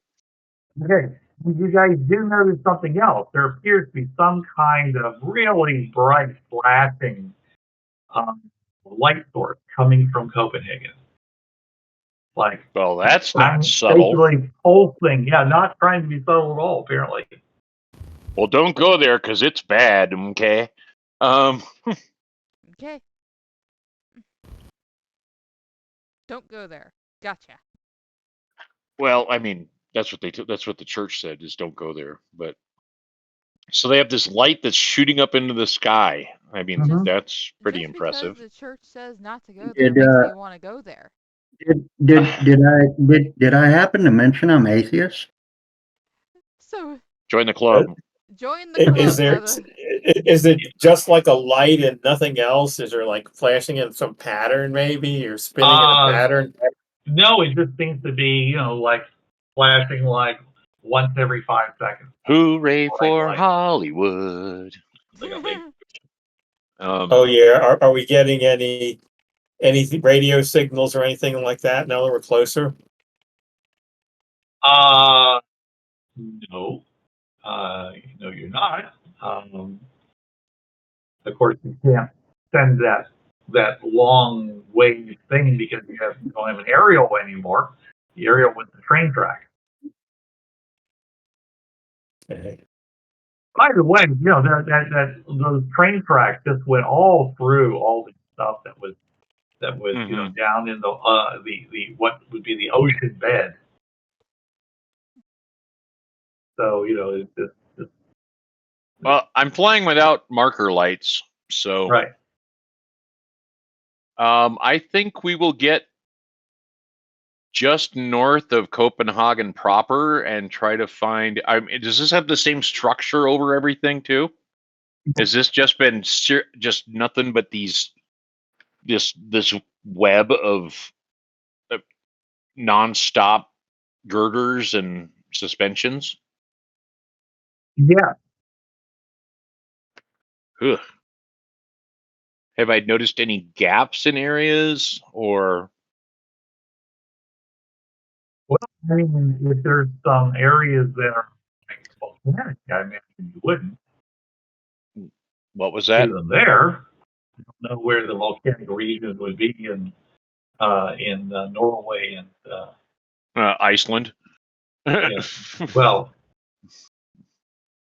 there's not a lot of volcanic activity in that area because it's all low. I mean, you don't hit that kind of mountain range until you hit Norway. So, okay. Are we can land and take off again, right? Yeah. Well, why don't we go down like to the train tracks and see if we can get any more, train radio signals now that we're closer. Well, it seems.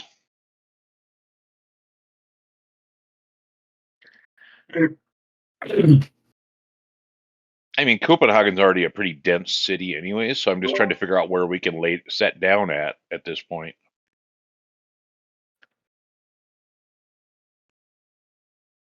What was the contact comment? Yeah, they just said come to Copenhagen. They didn't give us any.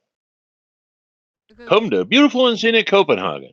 Because if Chen Wei was basically trying to propose making further contact, I was going to counter with, everybody hates us, nobody wants us here. Why are we trying this? To make more contact, I mean. I think I'm going to maintain a high altitude and pass over Copenhagen. Get somewhere near where this flashing light is, not on top of it, obviously.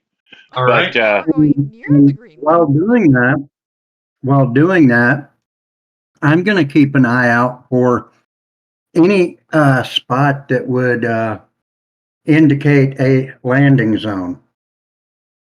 I mean, we only need about 60 feet of open space to get through safely. I mean, I'd like more than that, obviously, but I'm talking about something that might be a designated landing zone. Oh, I don't think they have air travel. and stuff? They might. We There's don't know. There's an X jump trampoline park. Land on a That trampoline would be park. perfect. If it's still there. And Okay. a crow pedal museum where they show off all the crow pedals. Okay then. Well, you go to a children's museum to look at children, right? Mm-hmm. They have them all hanging on the wall and stuff. All right. So you go flying over Copenhagen, okay? And Okay. when you do, okay, suddenly you see a whole lot of light come on, like small points of light that start rising up in a big circle around Copenhagen, and they start,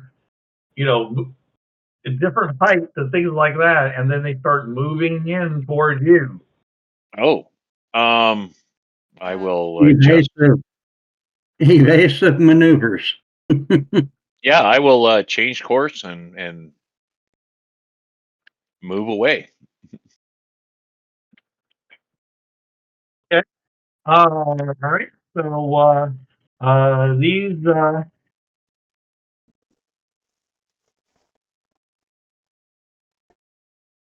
um,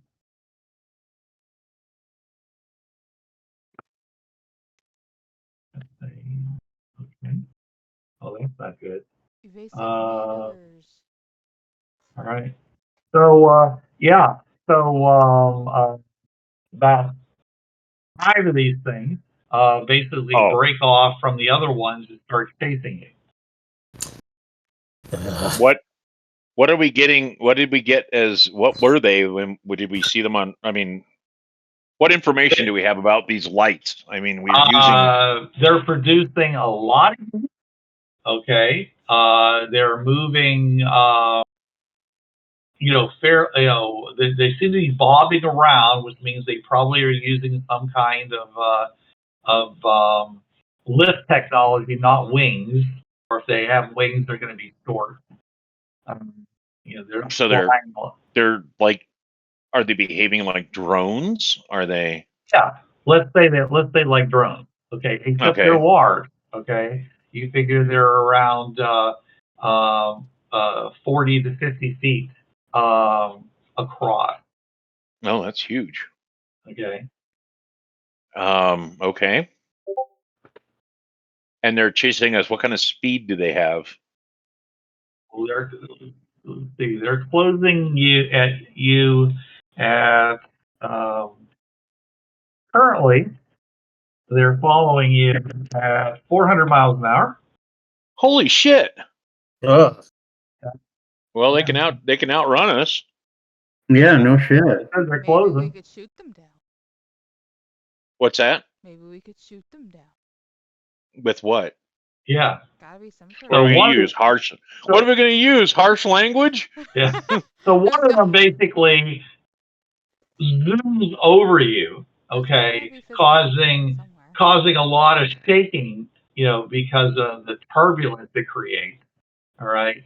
You see it in front of you, and it really looks like like Gamera. It looks like a turtle. Just a. All right, I go pew pew. You're dead. There could But be a physical component that we could shoot. Well, I mean, finger guns. Well, you realistically using a small arm against something like that you're never gonna hit it. Yeah, no kidding. I mean, Hitting a target from a moving helicopter is nigh impossible with a man-fired weapon. If it's in range, it's big enough that you probably could hit it. Mm. You fired at it. All right. So a little 9mm bullet still isn't going to do donkey to it. Exactly. So. Okay. So, well, Yeah. we've kicked the hornet's nest, apparently, Right. literally. One of them comes closer, and it actually something happens to it, and it suddenly just the lights on it flicker and it drops out of sight, even though you can still see the infrared. It's dropping. Something just happened to it. So, like, the rebels are nearby and like fought them for us, maybe. We would have seen fire or something. We don't know what weapons they have. Okay, I'm going to bring one of my finger guns up and blow the tip. Nice shooting, Tex.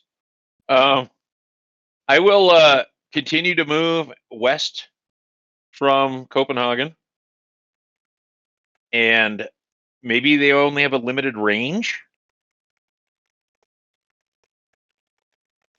So the one that flew past us, is it still somewhere in front of us, or yeah, is that the one? It flew ahead of you and then it turned around.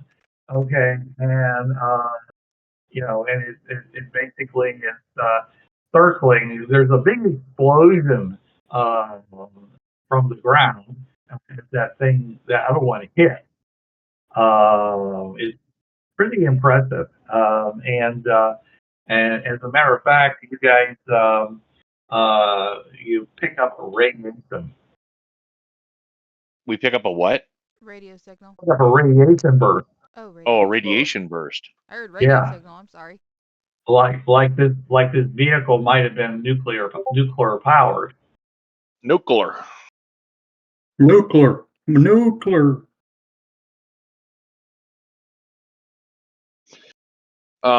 Well, let's see. I'm just going to try to avoid these things, and well, okay. So I mean, do they seem to have an unlimited range then? How would you know? You were flying over Copenhagen. Yeah. Okay. So I mean, I don't know where you're flying at this point, other than the fact that you just kind of nuked a bit. You know, when this thing basically flew over you. Okay. Right. And then another one was coming by, and it basically suddenly just kind of the lights on it flickered and it dropped, and then like 30 seconds later, boom, big explosion on the ground. You know, it's very bright in the in the blackness in which you're flying. There's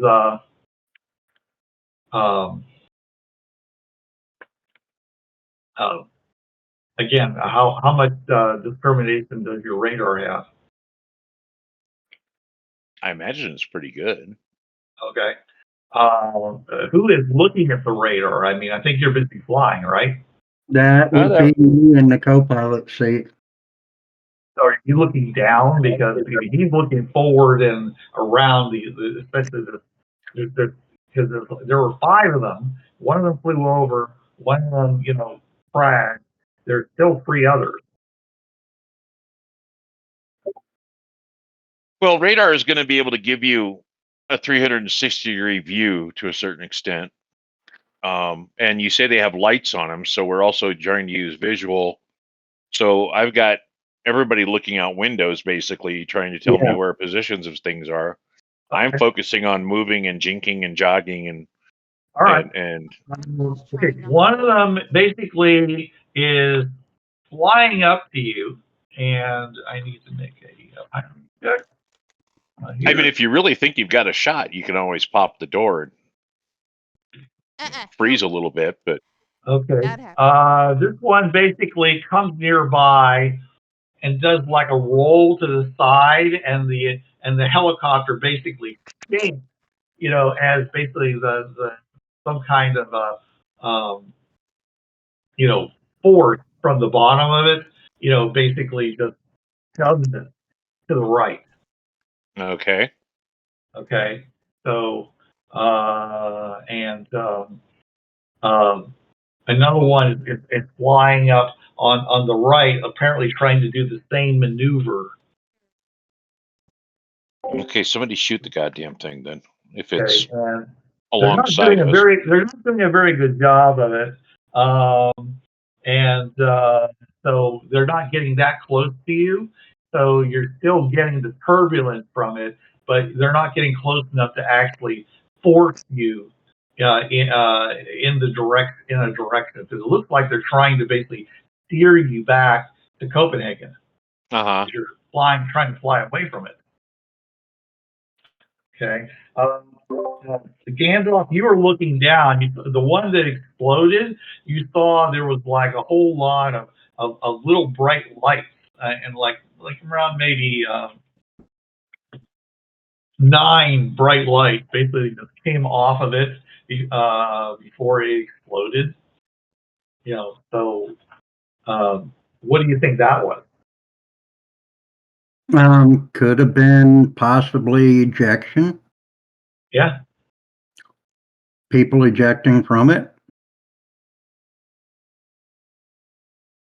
Okay. One of them looks like it's kind of flying, trying to come up from, the third one is trying to come up from behind you.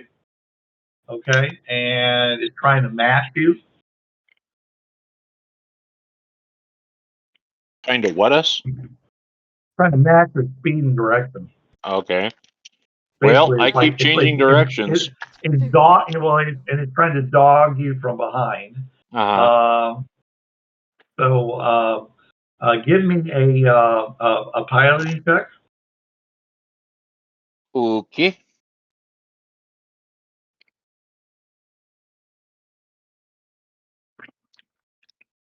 As long as nobody I'm gets gonna shot in Benny the that. head, then we're good. I am assisting in piloting. Yeah, only one person has control of the stick. People could point out, things that Yeah, they that's see. okay. Well, I got a 7 on my pilot. Okay. All right. Do we get cards, Okay. by the way? Do we need to do cards or no? Sure. Here, let me give them.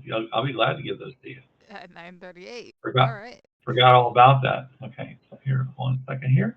Upload a file. Oh, by the way, I hope everybody's strapped in because we are. Oh, definitely.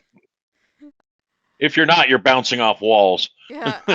After Angel's last encounter with what's his name, Ronan, Yeah. Ronan driving a helicopter and getting shot in the head, I'm not taking any chances. In fact, I'm probably terrified of helicopters at this point. Really? Just remember, mid-air mishaps in a helicopter are terminal.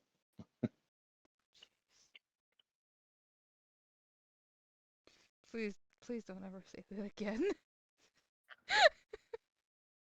Well, we've got 500,000 miscellaneous parts all trying to move in their own direction, assembled by the lowest bidder.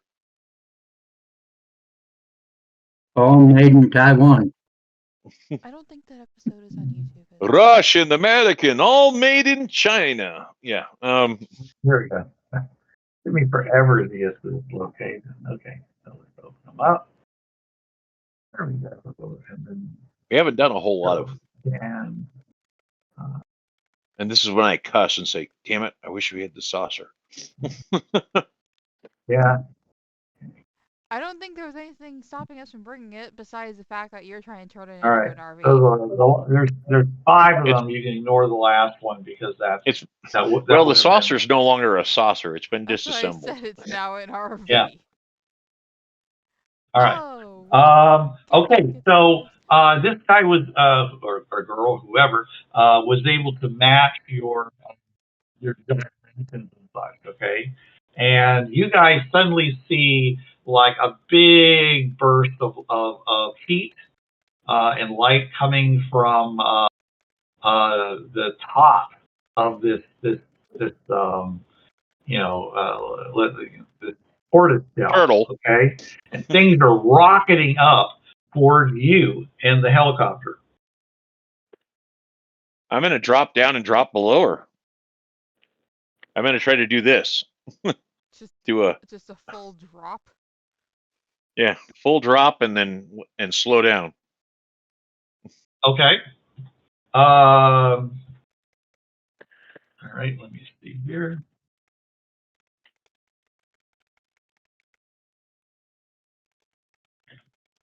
All right. Give me a piloting check. Party.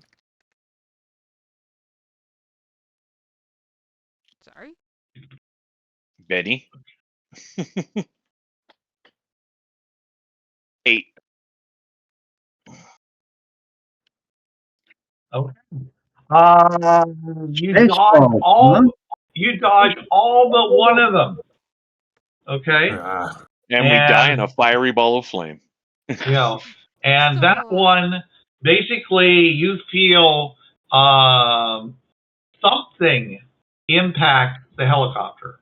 Ah, shit. Okay. You guys are looking. It looks like something is attached to the helicopter, like Spider-Man. Except it doesn't look like Spider-Man. It looks like Doc Ock. So there's probably some kind of drone. It looks like a man. Oh, okay. Never mind. That's got these big streamers coming off of them, and one of them is actually attached to a part of the fuselage of the helicopter. So they're either trying to bring us down or what? Now, if you were to go and try to suddenly lift up, you could probably get your blades to hit that whatever that is, that line or cable or whatever it might be. Do you wish to That attempt could be that? extremely catastrophic, though. That could be extremely catastrophic. Yes, It could also be extremely that's beneficial. why I'm telling you that, you know. Well, Why? I'd rather not. I mean, the problem is if he's on a cable going up to this thing, there's a good chance it's going to go into the rotors anyways. Yeah, does he know? Or do people seem to be using helicopters around here, or? No, they're Well, using Chenway, they're using lifting bodies. Okay. They're not using anything with a spinning thing on top. So yeah, they may be unfamiliar with dangers of helicopters. I mean, I'm sure they've heard of helicopters, but how prepared they are? How do we know that they've heard of them? That's making an assumption that we cannot possibly. Look, I heard of helicopters, and my world is in your past. So the other one, after they basically did this maneuver, you see them basically kind of loop back and go back to the lifting body, like they have the means of controlling their flight. This wasn't just an act of. Now that would be interesting to get our hands on. So they're all connected to the lifting body, though, by a line. That would be a very long line, but yeah. Yes, maybe. It would. Maybe. I don't. You said I could cut something. I'm like, what do we? The line that's between the person, you know, with all the streamers on it, you know, that's attached to your helicopter. So you're basically dragging this person behind you. And I'm going to drop. I'm going to decrease altitude and see if we can bounce them off of a building or two. Okay, you're going to have to decrease your altitude slowly if you don't want to take a stance of that line hitting your blade, right? Well, where's he connected to the helicopter at? Give me the side, the bottom, the tail, It's very light. You know, you were doing stuff, so it was kind of chaotic. You just find out. I mean, if we're dragging him, he's probably behind us. It's actually connected on the left-hand side of the helicopter. And he's using something to maintain flight, or is he just connected to the helicopter? Right. Well, right now it looks like he's just being dragged by you. Okay, so I will nose down and basically drag him along with us. I mean, I'm guessing with physics that he's gonna kind of always be slightly off due to his trajectory, kind of like a motorboat, like water skiing, and drop down. So he's always going to be slightly behind and off to one side or the other or below. All right. You know, this is probably going to get very cold. But can I lean out and see what's attached to the side of the helicopter? What the line is that he's attached to? Absolutely. All right, then I'm going to do that. It doesn't look like we have a tail rotor. It looks like it uses something else to. I'm going to attach myself up, then lean out and take a look. Okay. It looks like it looks like a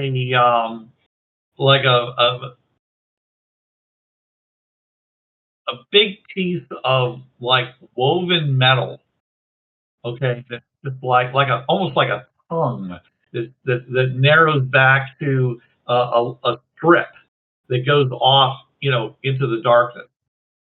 Interesting. Okay, so it's adhered to the side of the vehicle, and it looks like that he or she might have fired this thing at you, and then when it hit, it somehow attached itself. Is there any way of prying it off? Not without climbing out there. You're driving pretty fast. Well, you could theoretically attach an explosive to the inside of the helicopter where it is and blow that section off. It comes with its own issues about doing that. Not going to do that. Okay. All right. The rest of you guys can see that that this person seems to be moving around. Like it seems to be not just being dragged by you, but also steering itself somehow. But okay. And right about that point is when you guys hear, this is I had the list here. Okay. Let me bring it up. Where are you? Why are you doing? Be right here. Okay. That's not what I wanted.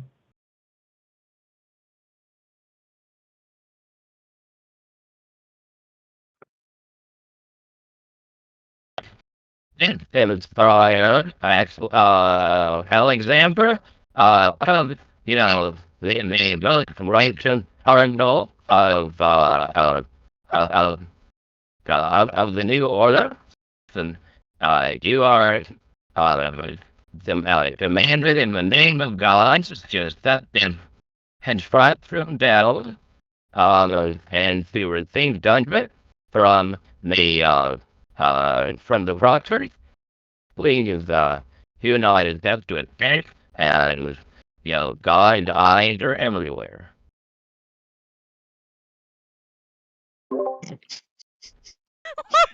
I had a really hard time understanding that.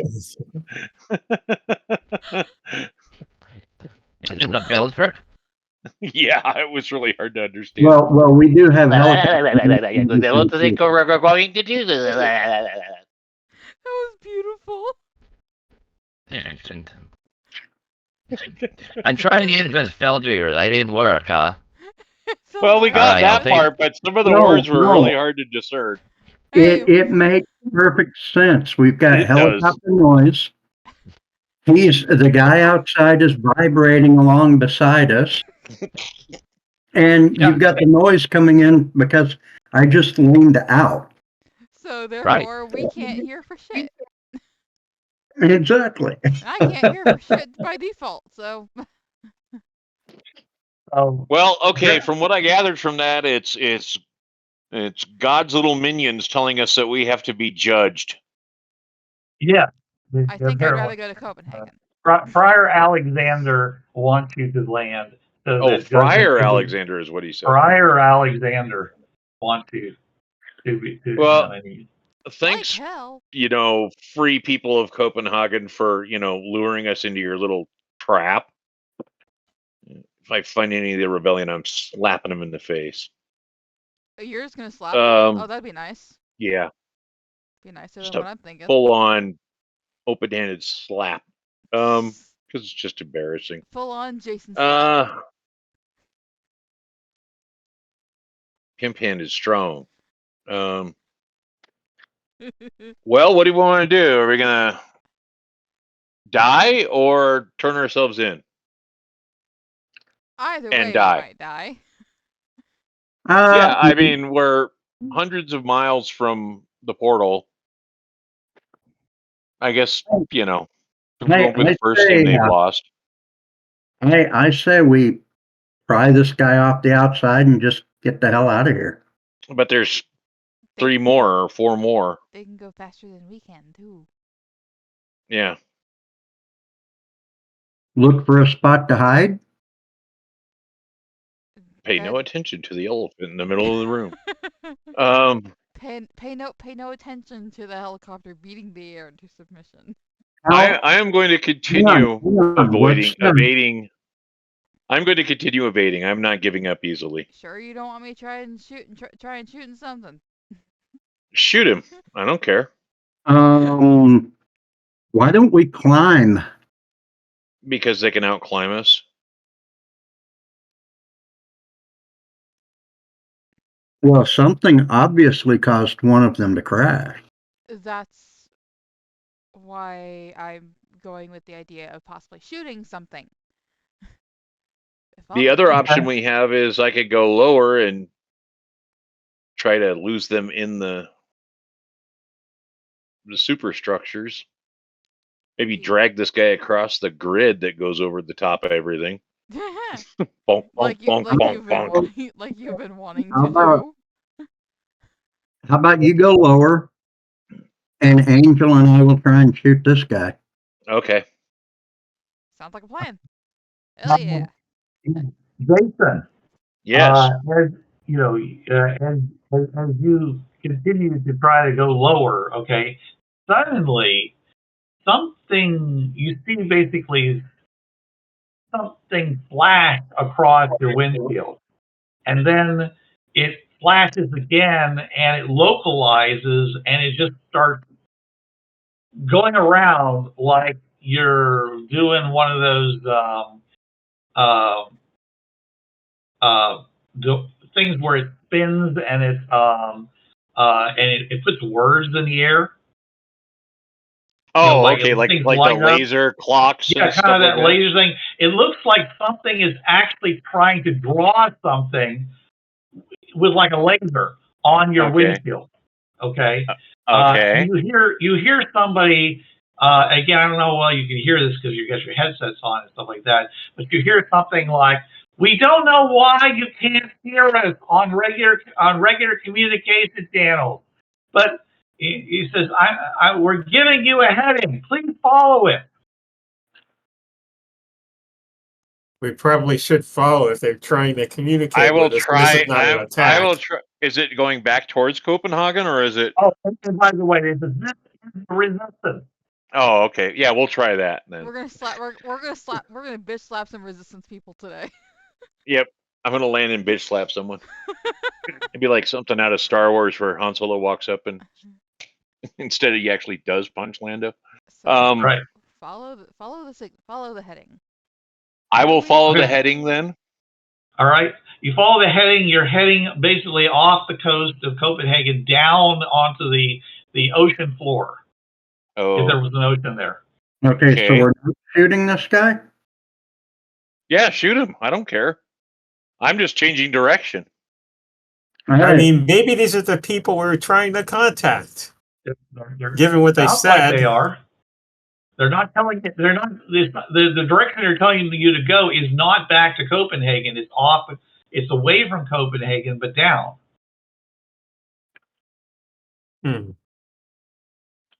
Well, that's where I'm going. So you're like basically, not quite diving because helicopters aren't good for that. But yeah, you're heading down that direction. Okay,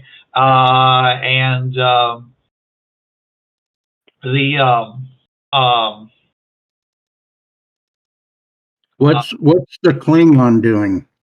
The Klingon. The Klingon. The Klingon. Yeah. Klingon on the starboard bow. Scrape him off, Jim.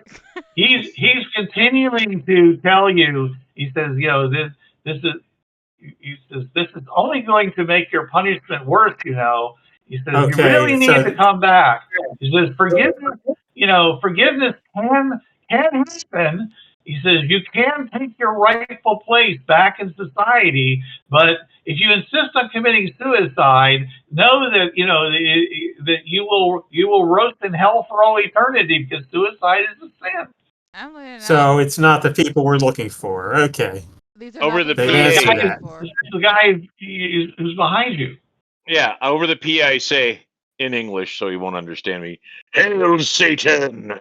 Continue on. I think the word Satan as being a proper name might translate. I don't care. I'm just fucking with him. Prior Alexander says, that's not funny.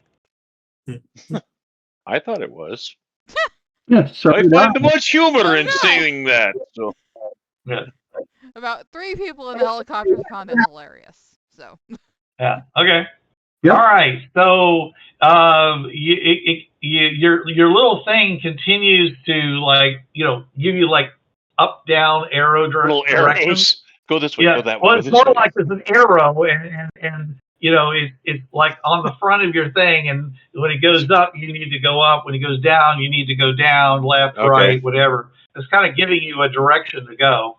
But it's literally a 3D image on your on the glass of your and it says, all right. He says be warned, you will experience extreme deceleration.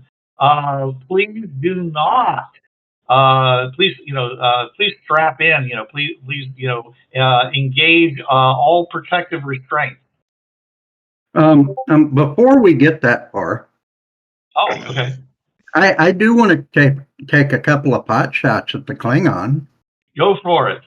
Just don't hit the tail. What are you using to shoot at them? XM9 sniper. Nice. Can you use that under these conditions where you're kind of moving around and stuff? No, that's why I'm going to aim. Yeah, but I mean, have you ever tried to look through a scope while riding in the back of a moving truck? Yeah. It's gonna be. That's why I said pot shots. Oh, okay. All right. I was gonna suggest a shotgun or something. Don't have one. Oh, I do. It's in the back. Which one you got?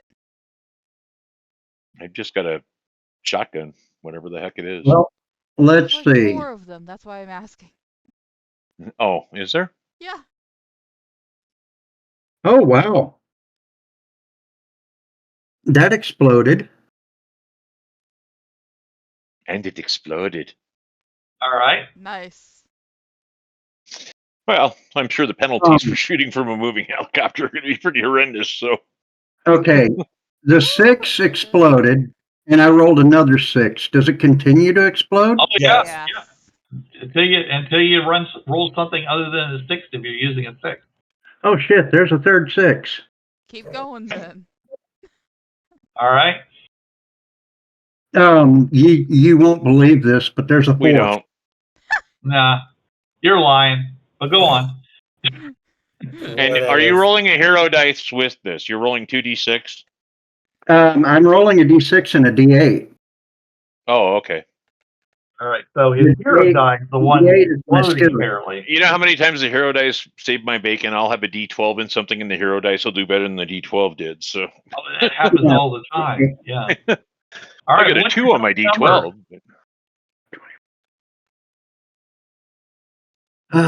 28 plus 5 is 33. 33. Well, that's a hell of a roll. Why don't you narrate what happened? How is it that you managed this amazing roll?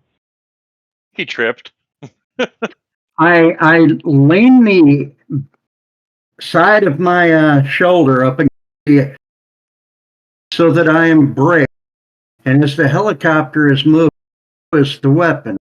So as I'm looking in the scope, which prevents it from moving so much, the guy's body is moving. And when I get it lined up perfectly, I pull the trigger.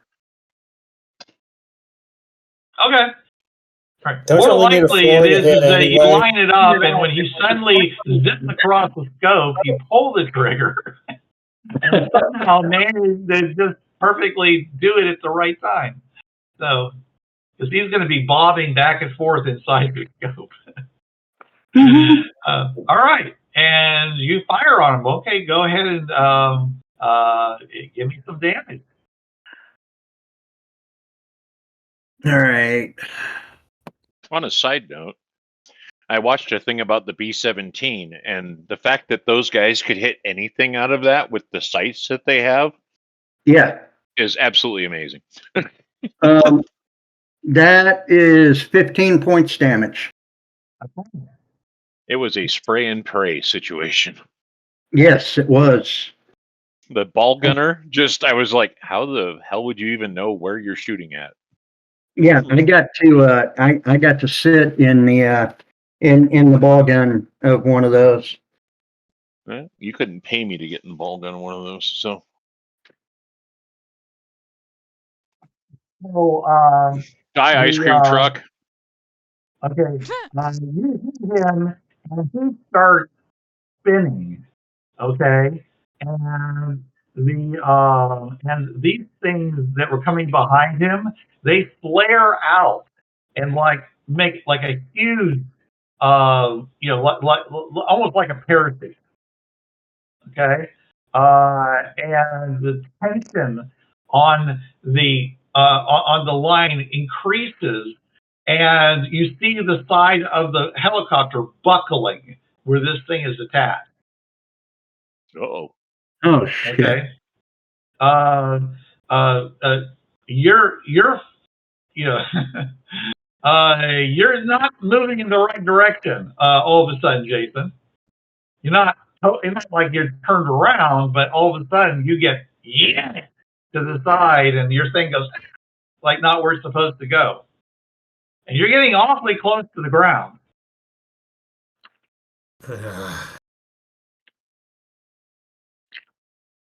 What are my options?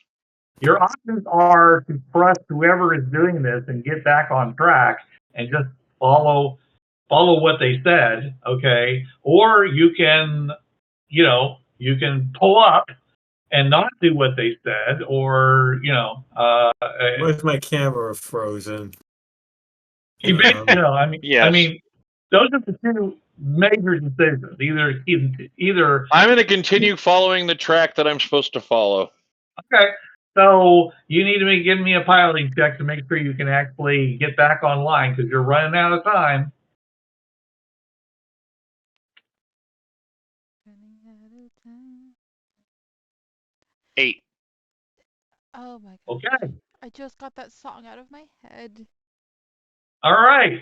You I have made a to get freaking- back on track. You're getting all kinds of,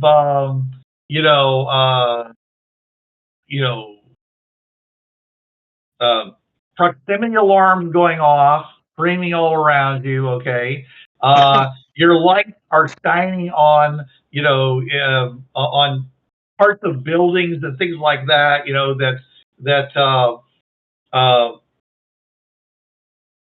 That you're zipping by, okay, when suddenly the lattice in front of you suddenly parts and you go into what looks like a hole in the ground. And you see stuff racing by, and then it's like you go, well, it literally looks like you fall into like a spider web. It just. Okay, helicopter's trashed.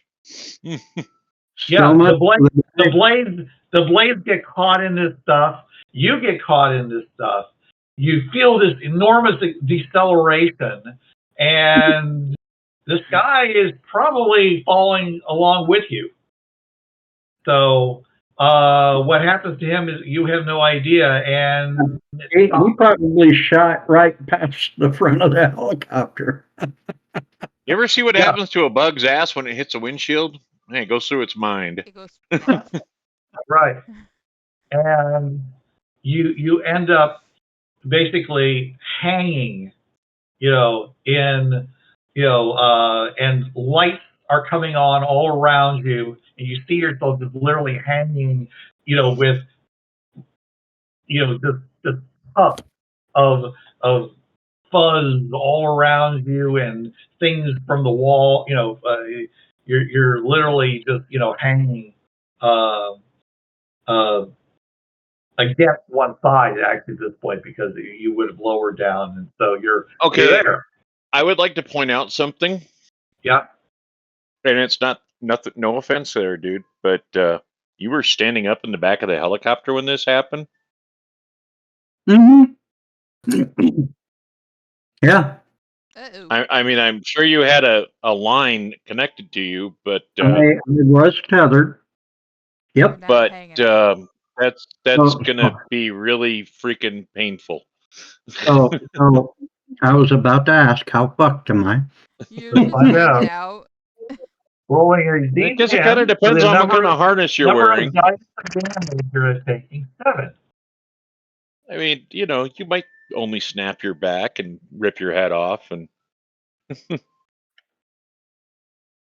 All right.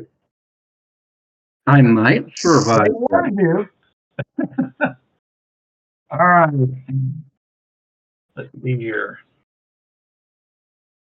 Okay, so that I'm a pretty good doctor, so that's 8, 10, 18, 24, 29 points of damage. What Okay. kind of armor you got? What's your toughness against low velocity? My toughness is a 5. ouch. Do you have armor? Yes, the environmental suit is a armor plus 2 toughness. Okay, so that's 7. 7. So we're down to 22. And the IDET uniform, whatever that does, that's it.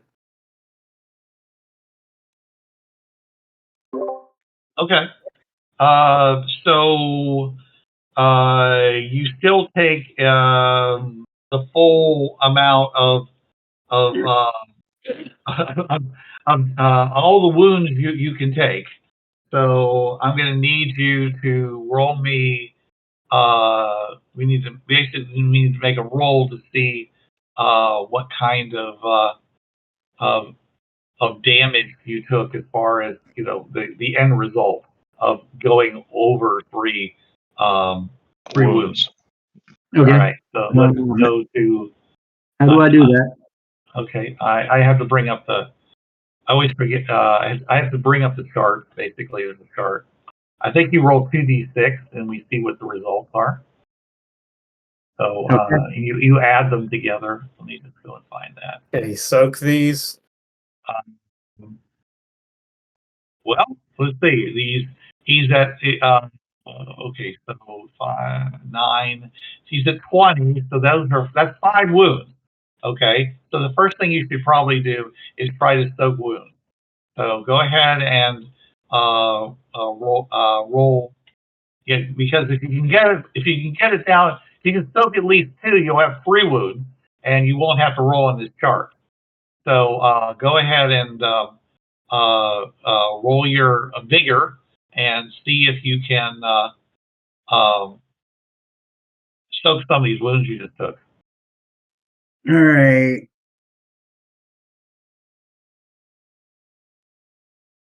And remember, you can use your bennies to re-roll the soak.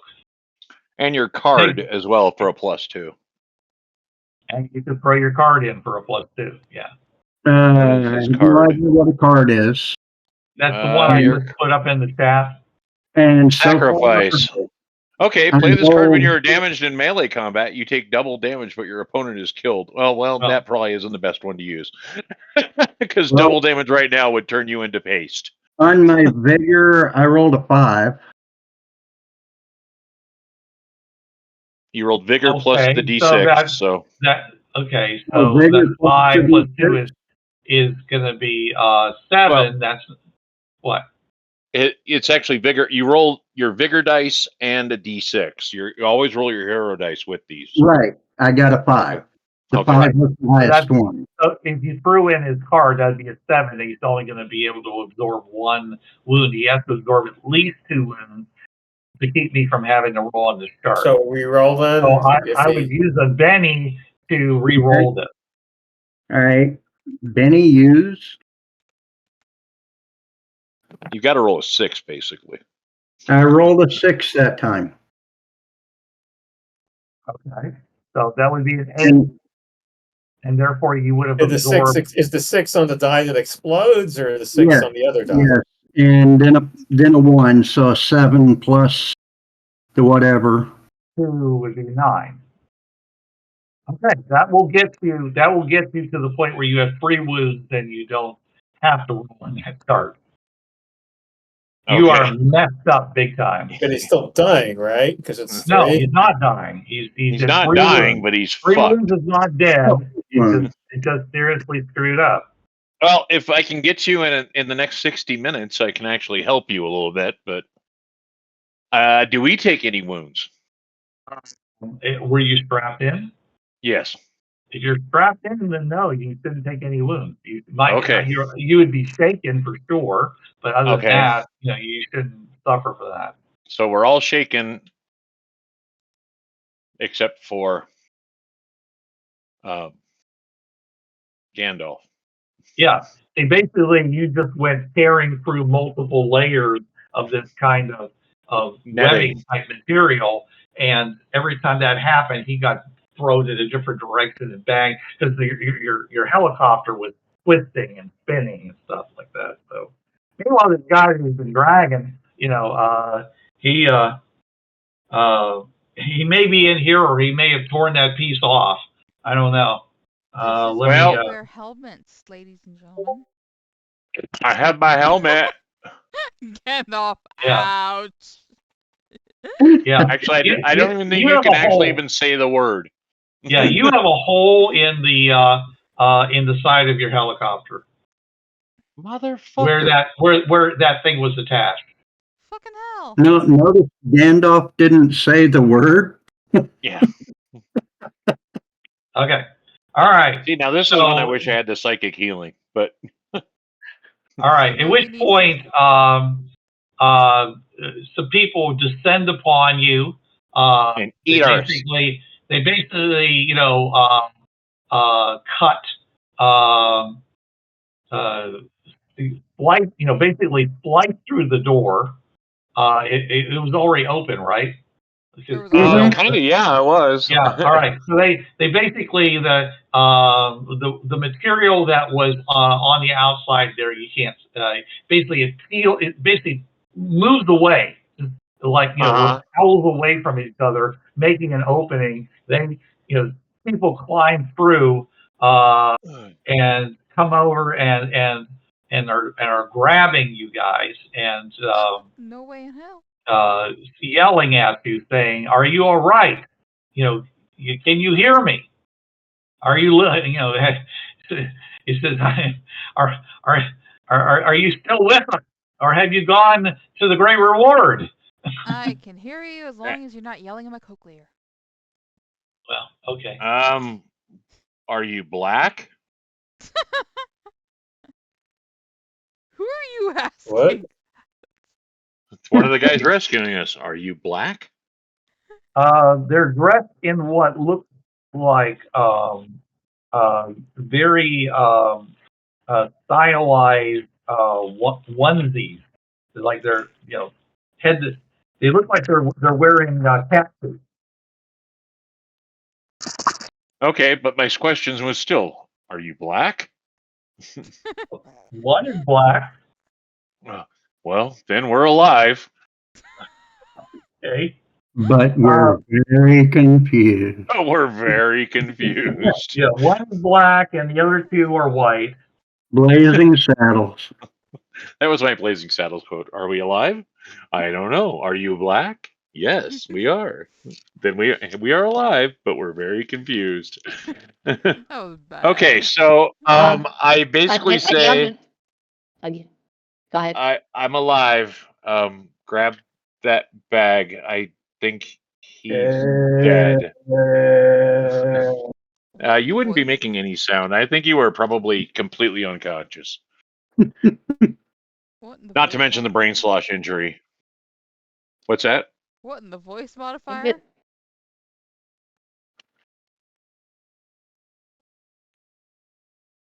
Somebody in the casting and held it, but with a surprisingly female voice said, I am Veteran. I'm here to rescue you. Saying, Aren't you a little short for a stormtrooper? Sorry. I take offense I'm to loopy. that. I don't know, saying, start the one thing through your webbing, your trench, and and and uh and and and basically helping you up, and she takes a sheet of fabric and wraps it around you, and basically close them and just close it then on you like a tattoo, and it's written. Don't worry, he said this is just to protect you. Uh, do you have any specific things anywhere? Somewhere. Specific what? There's stuff all over the damn place by Oh. now. They're not going to be. Uh, I think another my young lady, co-creator- the name of Jeff, goes and just uh, just angel free and doing the same thing. They're basically evacuating you out into credits and you're in. Your voice modulator is really hard to understand. Yeah. Yes, it is. Though. Oh, it really doesn't work. Okay, never mind. No. I'll take it off. It sounds All right, funny. I love it. Yeah, I didn't hear it, so that's why I don't. Oh. All right. It So clips your words off. So it was like, what did they just say? What did you Okay. what did you say? So the first one identified herself as Beatrice. The Right. second one identifies himself as Joan. The third one, which is the guy, identifies himself as Anthony. And they're just basically coming in and they're grabbing you and they're wrapping you up in what just literally looks like capes or things like that. But the fabric just seems to be moving like Doctor. Doc the Supreme Sorcerer, a cloak of levitation. I mean, these things seem like they're alive. Seems like there's a throwing stuff at you, and the stuff is just acting, And so by the way, Jason, you're like moving along on your own. You're just like levitating. Not levitating, you're moving along the floor, and then you're going out the doorway, and you seem to be sliding purposefully, through this tunnel of webbing and fibers and things like that. Okay. Until you get down to the bottom where someone puts you onto a. Okay, he's going right back out again. Onto something that's like a gurney, and they basically are rushing you away. Okay. I do happen to say as I'm leaving the helicopter, grab my bag. Don't leave my bag. Okay. Let me give me a communication. Give me a persuasion check. Persuasion. Yeah. Okay. Persuasion. Ooh.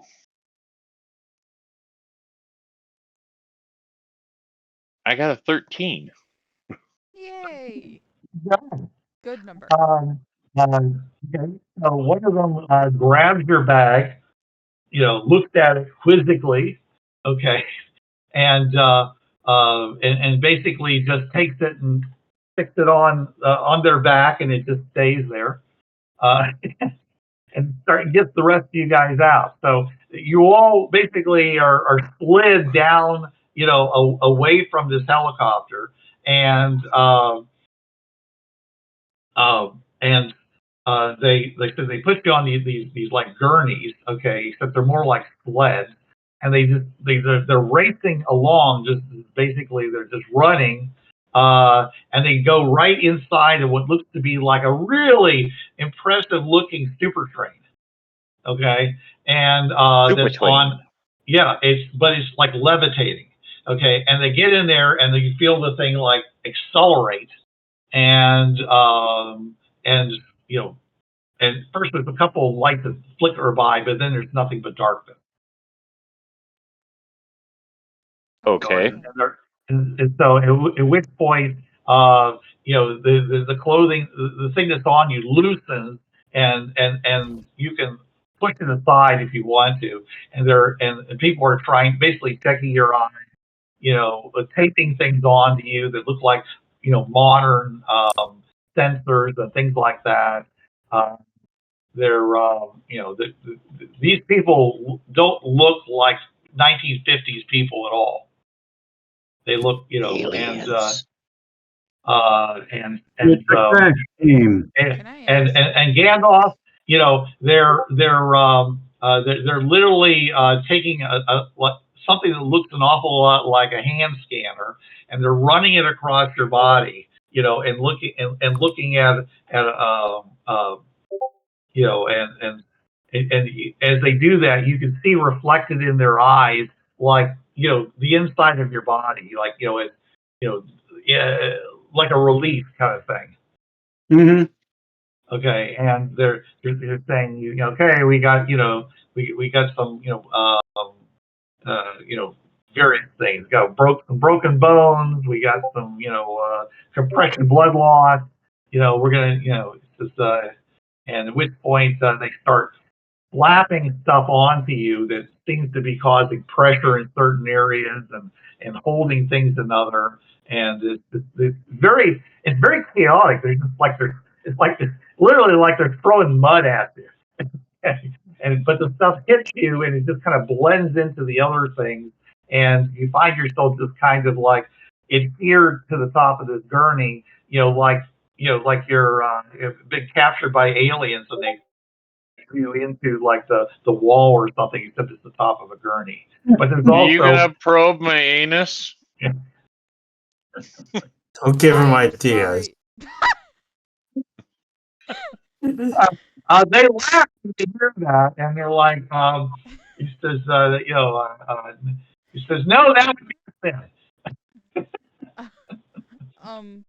I may sound crazy, but can I and ask as you your guys doctor, what year it is? I took an oath against that sort of thing.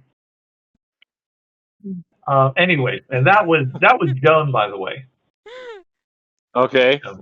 I was thinking of Paul. And what is it with you people at alien probes?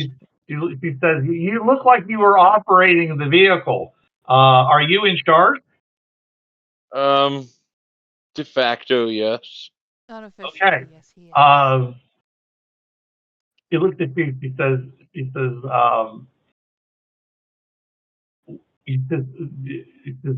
where?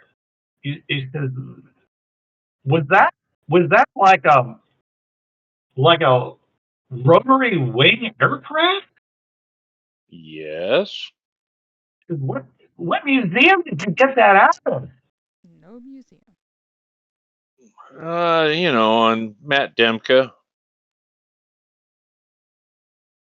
They're not going to know what it is. They must have renamed things. He says, no one's flown something like that for 200 years. Huh.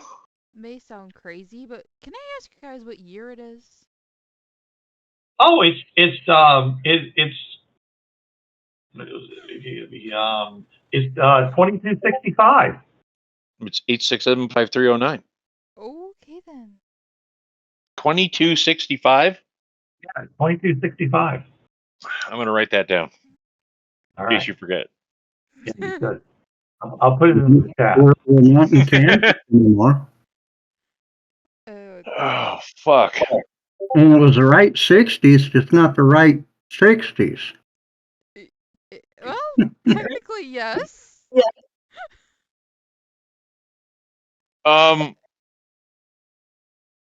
We are very confused. 2260s instead of the 1960s. No, I was saying that to the people that were working on us. We are very confused. Everything that we've found so far looked like it came from the 1950s. Yeah, it's because it's ancient. Technically, so are you, Chen Wei. So shut it. Has he got the white mustache? When I don't understand some of your science, I tell you this. It says, I don't understand. Aren't you from Mariana City? No. We came from Nova. Jesus. Veliki Novosgrad. Veliki Novosgrad. They have no idea what this is. They look around and say, I have no idea where that is. You know. Where is it? Russia? Old? You came from the Veliki Novgorod. You came from one of the ruins on the what do you call it? You know, the continent? old continents. Yeah. That's crazy. You're looking at the, do a brain scan on that one. I mean, I may have got it rattled, but I didn't get that rattled.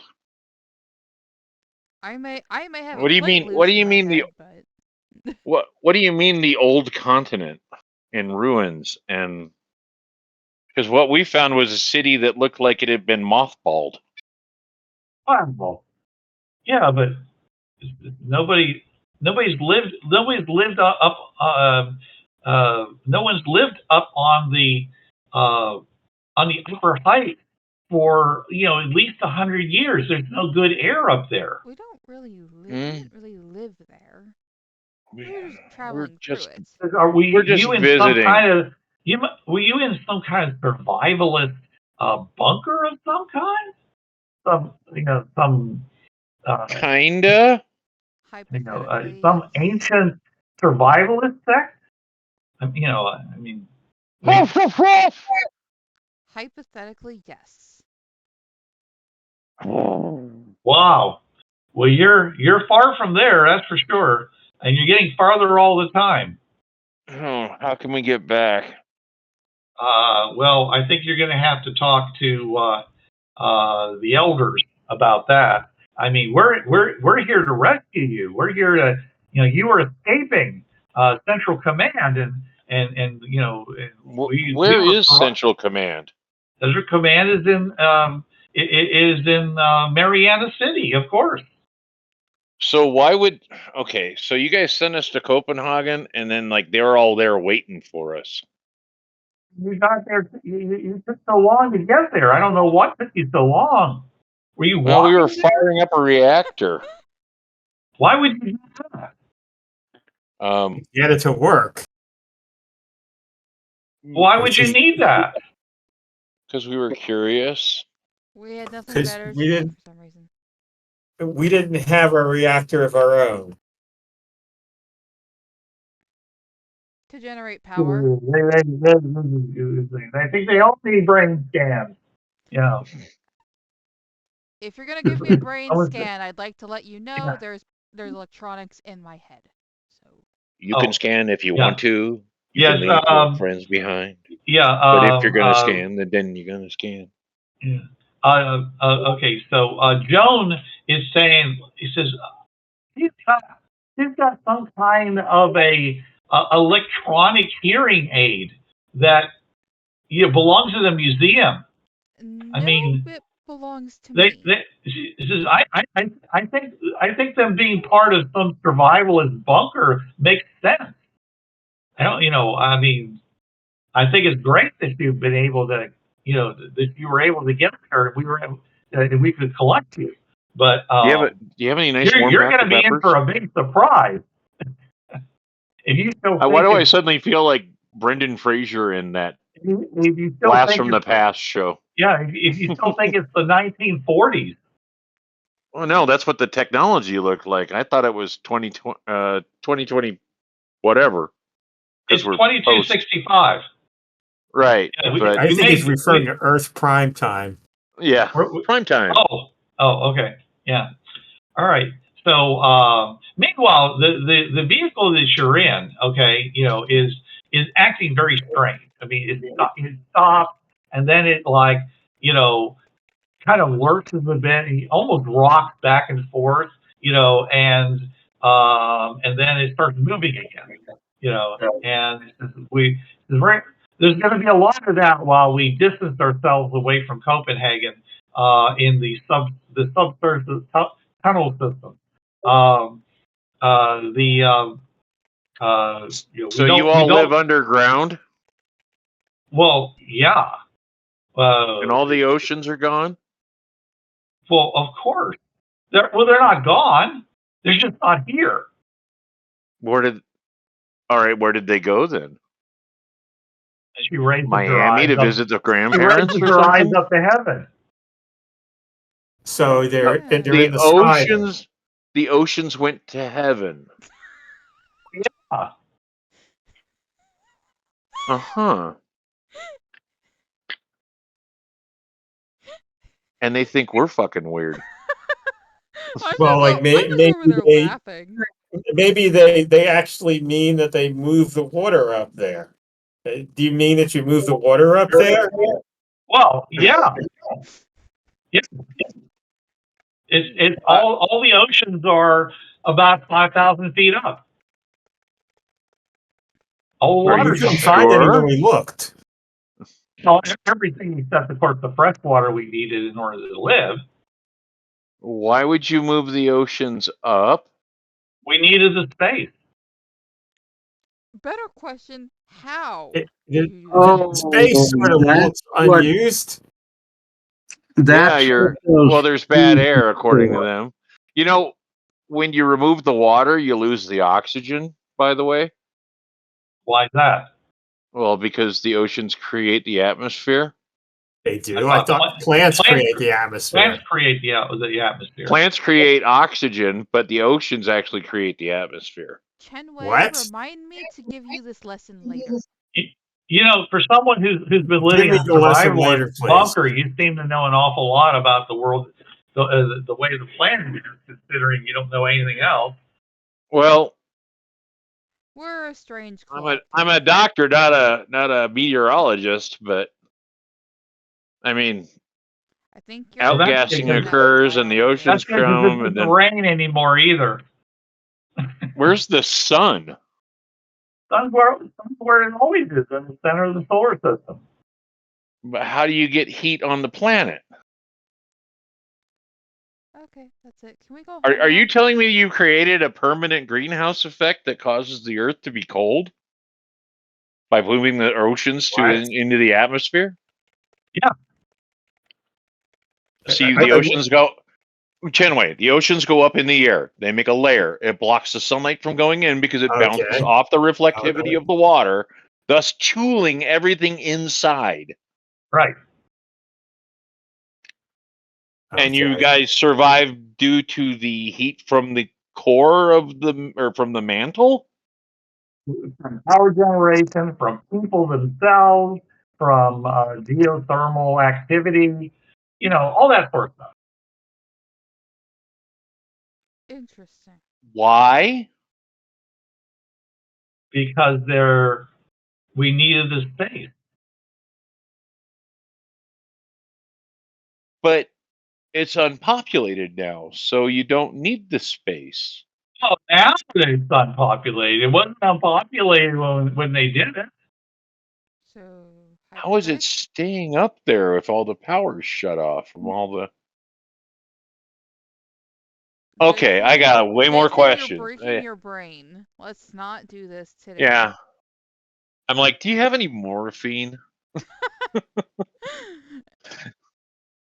think I just need to sleep. Unless one of them understands French, they probably think Angel is nuts.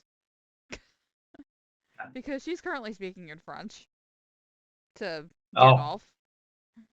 Okay. They don't apparently understand French. Thank you. Okay. I can look. I don't speak. So apparently they're taking you someplace where the resistance lives, and through the subterranean passageways in this vehicle of theirs, and they're basically trying to avoid being followed and detected by the Central Command. Okay. And I know you have a lot of questions, but you're going to have to wait until next week. Next week on Tune in next week for Adventures in wherever the hell we're at. Adventures in the underground. Well, where is the Marianas Trench, anyways? I have no idea where that's off the at. coast of Japan. And we'll find out. Oh, is it?